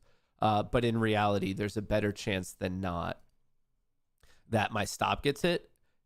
I kind of want to move it up a bit closer because 912 was the high. So 12, 19, that's 31. That's a $600 delta between my unrealized high and my realized high. I don't know if I want to deal with much more than 600. Right now it's at 800. That's almost a fifth of my drawdown. But it's so close. And like, it could just get fucked up at 900. But what if it does and it dips even further and then it goes and I get the worst? I feel like I either need to play it really tight or very loose. Do I just want to take this now? What I'm focusing on, if you're a bit confused, has nothing, well, it has to do with my overall gain, but really I'm confused. What I'm worried about is where my gain is locked in relative to my theoretical perfect exit. I'm worried about the delta. I know it sounds a bit confusing. If you've done any sim to funded trading, you know exactly what I'm talking about, the difference between your realized P&L and your unrealized P&L, because that's where your drawdown is measured from. Right now, my drawdown is measured from if I perfectly got out here at 912. And that's my concern. My concern isn't the gain on the day. No, that's a beautiful, whatever, $40,000. But I'm wondering if I should be using this low. The worst case scenario was it takes out this low, takes out this one, hits it, and then rips anyway. That would be the worst case. So I'm wondering, do I want to play it loose and go to the third low, back down to 63 and increase my risk? But then when you increase your risk, you're increasing the opportunity of it running. Or do I want to really decrease my risk and bring it up to 81, but increase my risk of it getting stopped out? A delta of 600 isn't that bad. I can deal with a delta of 600, which would be this breakdown here. I can work with that.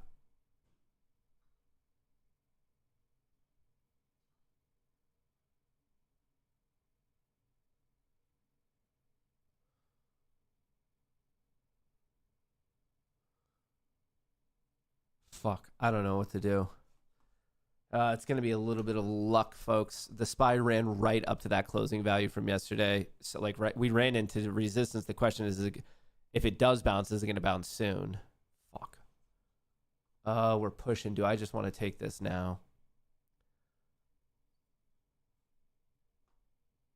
Golly gee willikers. Golly gee willikers, folks. I am not the most stoked about this decision. Come on. I need it to just bounce right here. Come on, let's bounce out. Let's take out 96 so I can feel better about my life. If we take out 96, this recent high from a couple minutes ago, I'll definitely be moving my stop up because it just wicked it. But I'm curious if this wick 600, if I take it now, it's kind of a $600 difference. Honestly, I could deal with an $800. Like, it's not pretty. It's also not the end of the world.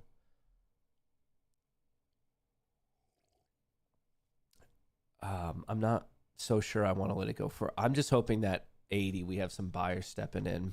Because I've been looking at this on the other screen. I saw we had some buyers right below 80, which is why I wasn't so quick to cut it, because I saw all this buy-side liquidity down here. But maybe I just use it now. We just popped up whatever points. I guess if that gets faded, that doesn't make me feel so good. If we somehow come all the way back down, maybe I should just use this now. I feel like the longer that I talk about it, it probably means I should be using that stop. Fuck. I was hoping to get a little lucky there. A little bit lucky. A little bit lucky. Come on. No, it got faded right away. I thought I was going to get lucky on that pump, but right away it ran in to some, like, look at that. Pump, pump, pump, pump, pump. Smacked. Smacked like no other.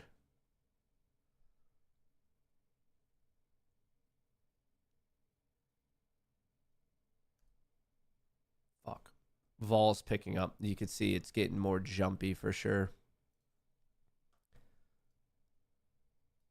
Come on. Can I get lucky today after getting absurdly unlucky yesterday with all of you? Come on. Don't break this down. Hold it. Hold the door. Hold the door.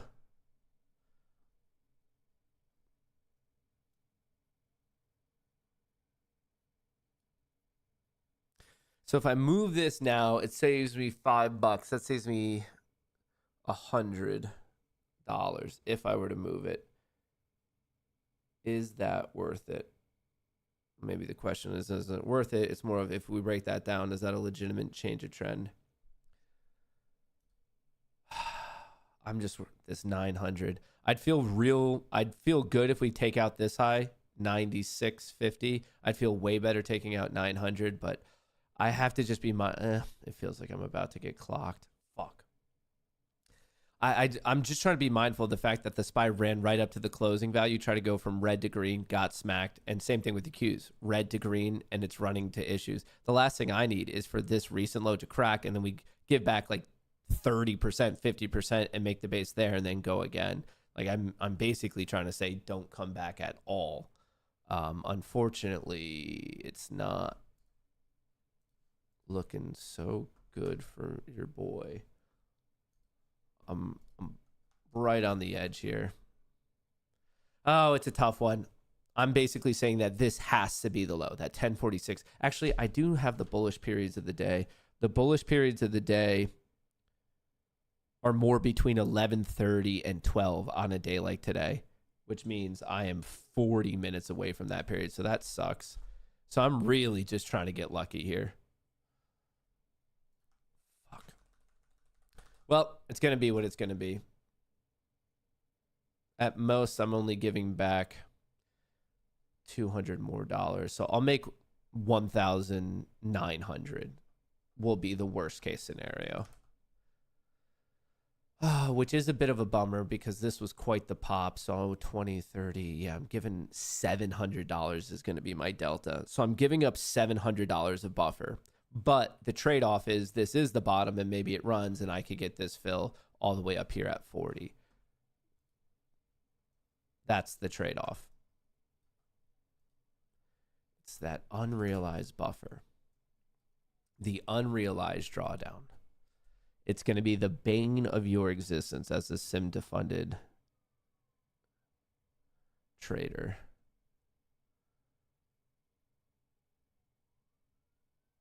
Come on. Just needs take out 94, take out 95. Well, watching it isn't going to make it do anything. I don't feel comfortable taking on more risk. So we did get a, oh, fuck. Where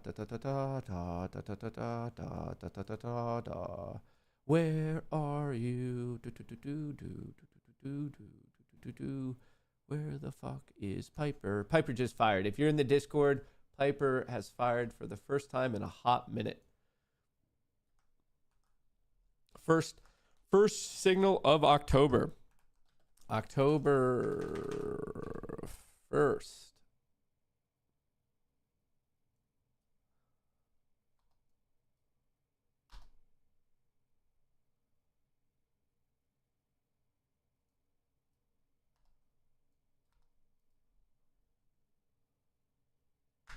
All right, if you're in the Discord, Piper just fired. So you could get an idea of her opinion on the day. People in my Discord are tagging me to look at QS. Fuck, dude. Up 16%. I swear, sometimes these people in the Discord, they tell me about the plays after it's already played out. This is a, I believe it was funded by Bill Gates back in like 2015, 2016, QuantumScape. That is quite the gain today, 16%. Golly. You know what else is gaining? HUT. What am I looking up here about HUT? All right, let's look up HUT and let's look up QS. So HUT, just so everyone knows, is trading at 36. 36 is a breakout level. You have some resistance right there. Above it, 37, 39, but the interesting level becomes 40. And really from that break to 39 to 40 can get going. So 36 and 35, like you want these levels to hold because those are long calls. If you happen to be playing QS, I'm not playing HUT or QS at the moment. QS is what? Is trading at 14. Whoa. Do I need to zoom out more? You have support at 13, a target at 15. Risk reward, I kind of like HUD a little bit better, but you do have nice support now at 13 if you're playing QS right here. So you could risk 13, you could risk 12. People are targeting 15, which is also this recent high all the way back in July.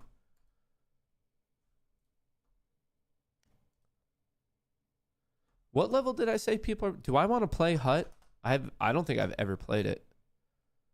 40. 40 would be the obvious level on HUT.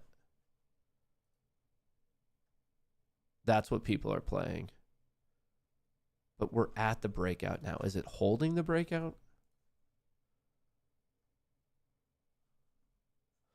Oh, is it worth a half-size position? Let's see. Let's see what the fuck is going on. HUT. I have no position, but I am thinking about it because I do kind of like the risk reward. I do like the risk reward.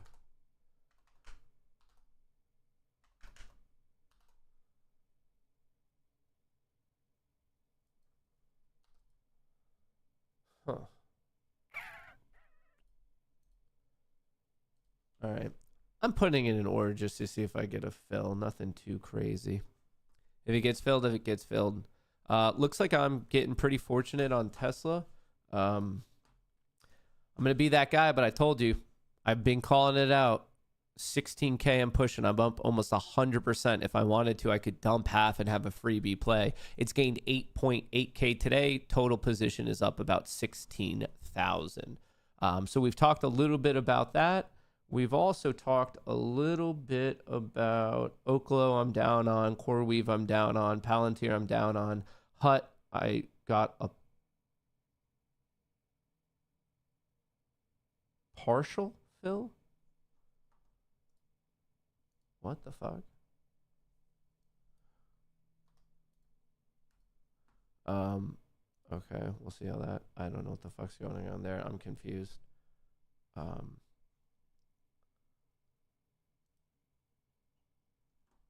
Hang on, I messed up something here. Let me go back to this so you guys can see the charts. I messed up something with my order. Oh, golly. Matthew. On a day like today, why would you do this? On a day like today, why would you do this? Spam risk is calling me.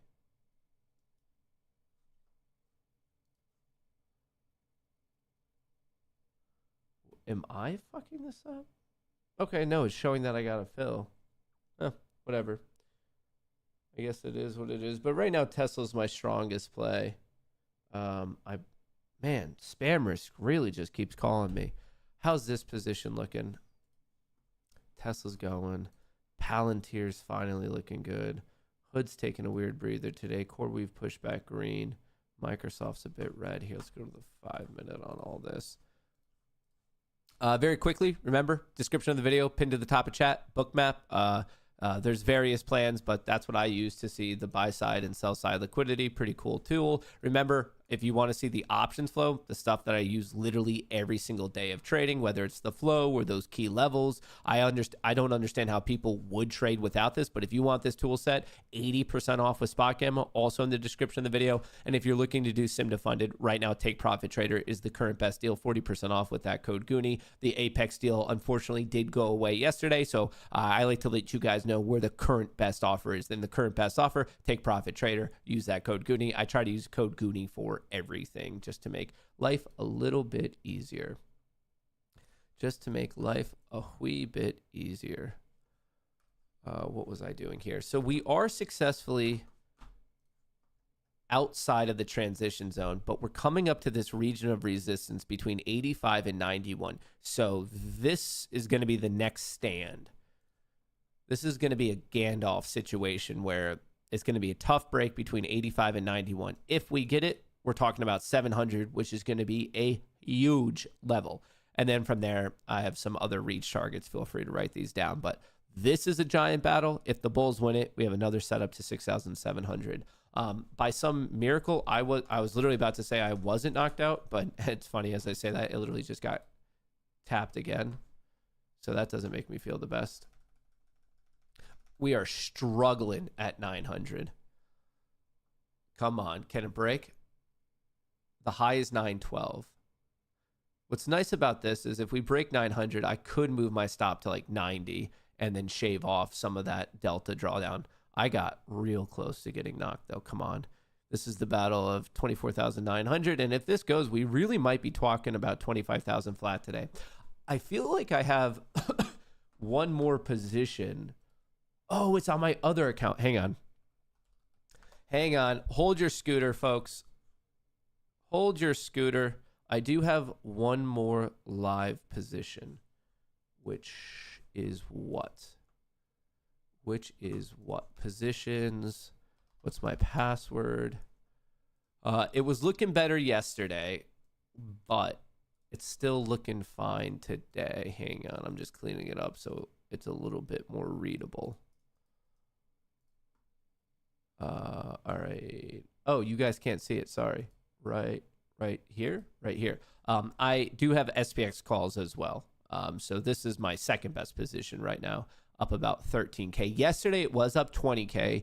Overnight it was down 20K. So I don't mind this bounce back. So from positive 20K at the end of the market, right before the end of the market, to down 20K in the overnight session, to now back up 13. That one's been quite the wild run. Quite the wild run. Did we break 900? No, we are really, really battling it out here at 900. Really, really battling it out. All these missed calls from the spam people.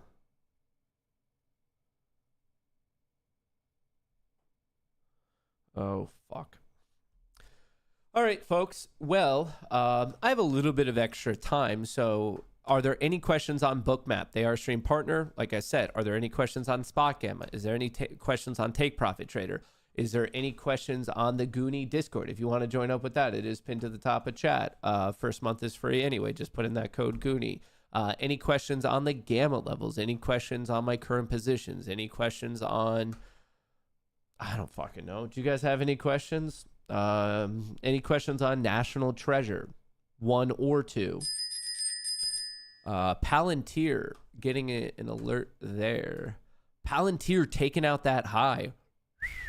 Next stop 190. Here, I'll give you the levels for Palantir. I know we have some Palantir supporters in here. What was that alert on? Oh, ES is going as well. Okay, we're in the second battleground. So we got out of the first battleground. We are now in battleground number 2, potentially setting up battleground number 3. But watch this in here. 91 to 85. This is going to be a fight, and then we have a lot going on at 700. Palantir.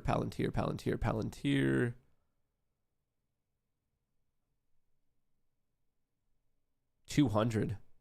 195 to 200. We're falling down the Gamma Mountain. It doesn't get much more evident than this. There's not much busy work on this chart. There's not much to understand. You have giant support at 180. You have the low vol point at 185. You have a key technical breakout at 185. You have a Gamma level at 185. From breaking there, you fall down the Gamma Mountain. First stop 195, roughly tied with the all-time high, but there's more people playing the 200 key technical level, key psychological level. So you could watch 195, you could watch 200, you have support at 185, and you have big support at 180. That's the setup. It doesn't get much easier to read and interpret than what's going on with Palantir right now. You have support at 180, big support at 180, where we bounced today, bigger support, and now we're trying to break 185, and we're at 186. Oh, interesting. No, sorry, scratch that. I fucked up. I thought this all-time high was 195. It's 190. Interestingly, people aren't playing the all-time high in Palantir. They're playing $5 above it. Sorry, I fucked up. All-time high is 190, but there's not many people paying the 190 level right now. they are playing the 195 followed by the 200. So something to consider. That's going to be a technical level because it's the all-time high and people are going to see it. But just so you know, there's more money on the 195 and more money on the 200. Do you use Zen X Prime? Never heard of it. Zen X Prime. Is there a gap down for CoreWeave? Yeah, a gigantic one. 126.50. This giant gap right here. Okay, so the SPY pushed there for a second. Oh, fuck. Okay. It was working for me for a second, too. All right, so that's to 20. Well, I don't... Why can't I just get an easy follow through, folks? Why can't it just be a ripper, max out my profit?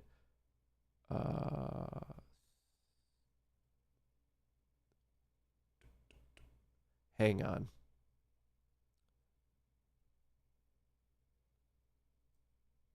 I think my math was wrong. I think I can only go to 30 today. Because that should be a net profit of 3K. And I, just because of the consistency rules, I don't want to push it too much beyond that, because that means I'm going to have like other large outlier days. Cubs win or lose today. I'm going to go with win.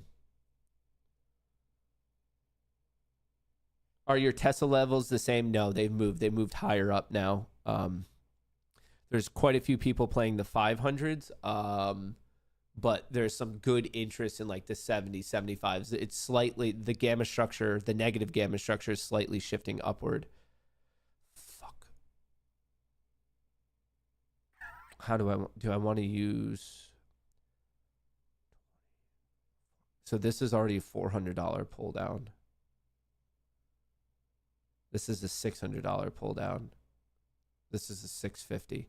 So my delta difference, I'll be giving up $650 of buffer if my stop gets hit right now. Do I want to deal with that? I was hoping that we would just bounce here at 900. SPY is having an issue at its closing value from yesterday. The Qs are having an issue at the high value and the closing value from yesterday. We did get that target. Remember how I said the pre-market high? We ripped right to it. See how many people targeted it? We ripped right up to it, and then the second you hit that level, profit taking. This time, obviously, it followed through, higher low, but it is interesting. Rip, rip, rip, rip. The second you hit it, profit taking. The second you hit it, you have some profit taking. 78 is that low.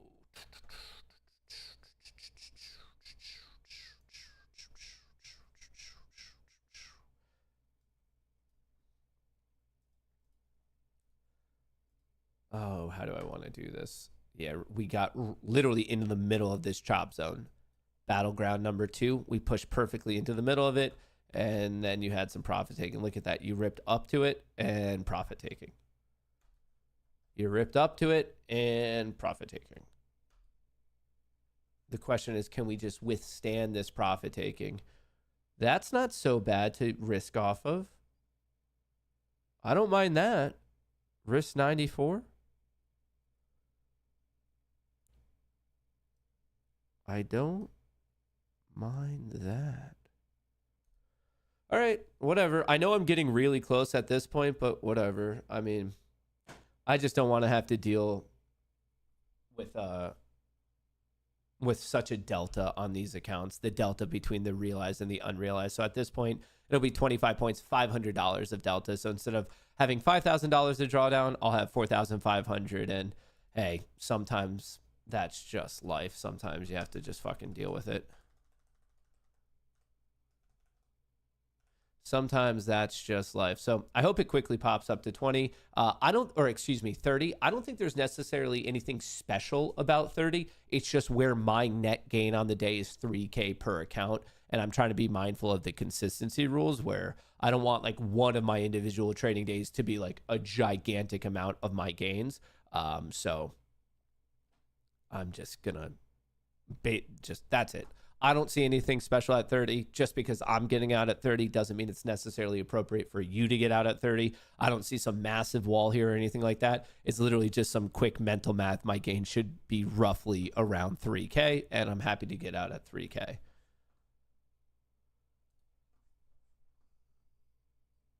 Tesla taking a little bit of a breather. Hut, Oklo, Coin, Apple, Microsoft, Hood, CoreWeave. Nvidia's now looking good. Palantir's looking good. Tesla's looking good. Nvidia's getting a pump. Palantir's getting a pump. Hut is now getting a pump. Am I already up on that play? I am. By the way, if you're in the Discord, you can see the... Oh, fuck. I didn't put it in there. Hang on. Sorry, scratch that. I'm a dipshit. I'm putting it in right now, but I mean, you heard I did it, and you guys know you guys know the style of how I pick things, so I'm sure you could have deduced what I was doing. But I fucked that up.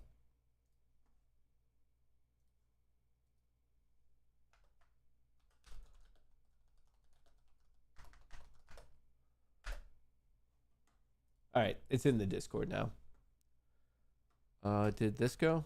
I kind of wanted to hang out with you guys to see if this is or is not going to hit. Come on, don't be a lower high. If this is a lower high, it's very much going to come down and attack me. I just follow through. Don't do it. Hold 900. You could do it, Bessie. You could do it. You could do it, Bessie. Where was that song from this morning? Is that already up on Tendies and Tunes? That was a fucking slapper of a song. Shout out to Chaos. He makes these. All of these songs, all these trading songs are on Tendies and Tunes. It's in the description of the video. We give it out for free. So if you want to trade to some trending music.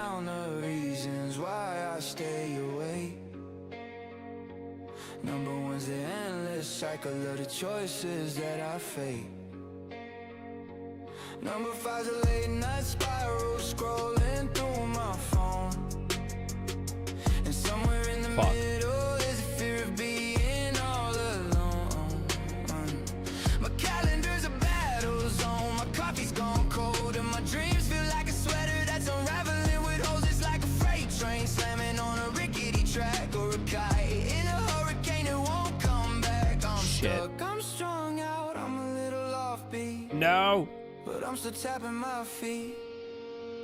Yeah, I'm still tapping my feet. I'm gonna scream until my lungs give out. Live a little louder, make it count. I'll keep pushing till the walls come down. I won't let go, I won't back out. I'm gonna scream until my lungs give out. Live a little louder, make. Well, she came for me.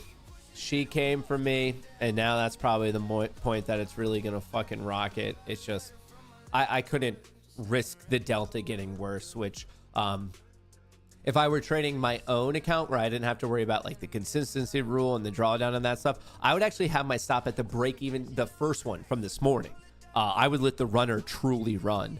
Alas, I am not. Like, look at that. Literally tasked me out just to go a little fucking stop loss on. Shit happens. It happens. But it's just some... Until you fully build out the buffer, it's just shit you have to consider. So it's a bit of a bummer. But fortunately, when it's not something you always have to consider. As soon as you max out your buffer and it's no longer trailing, then you're good to go. And then you could start to trade a little bit differently. But that is one, honestly, in the world of sim-to-funded trading, that is, in my opinion, the worst rule. The worst rule for you as a trader. It increases the chances of you blowing out, and I also think it's doubly bad because I think it instills bad habits that aren't useful or successful as an active trader. So in the world of sim-to-funded trading, they had the rule for a reason, because it increases the chances of you blowing out. And remember, they're not your partner; they're trying to take your money. But that's like my real sticking point, where I'm like, the other rules are like whatever. That's the rule that I'm like, this is bullshit. Just like it's such bullshit. But hey, it is what it is, and I'm not going to complain about it. That's $2K per account, 20 accounts, made $40,000. So not going to complain whatsoever on top of everything else going on. So it is what it is. And hey, maybe if there's a pullback, I'll have an opportunity later on today to get long, or maybe I'll just call it a Wednesday. and see where my life goes. But I'm not so surprised. I mean, literally, I called this region out 14 million fucking times for you guys to be like, yo, maybe profit taking.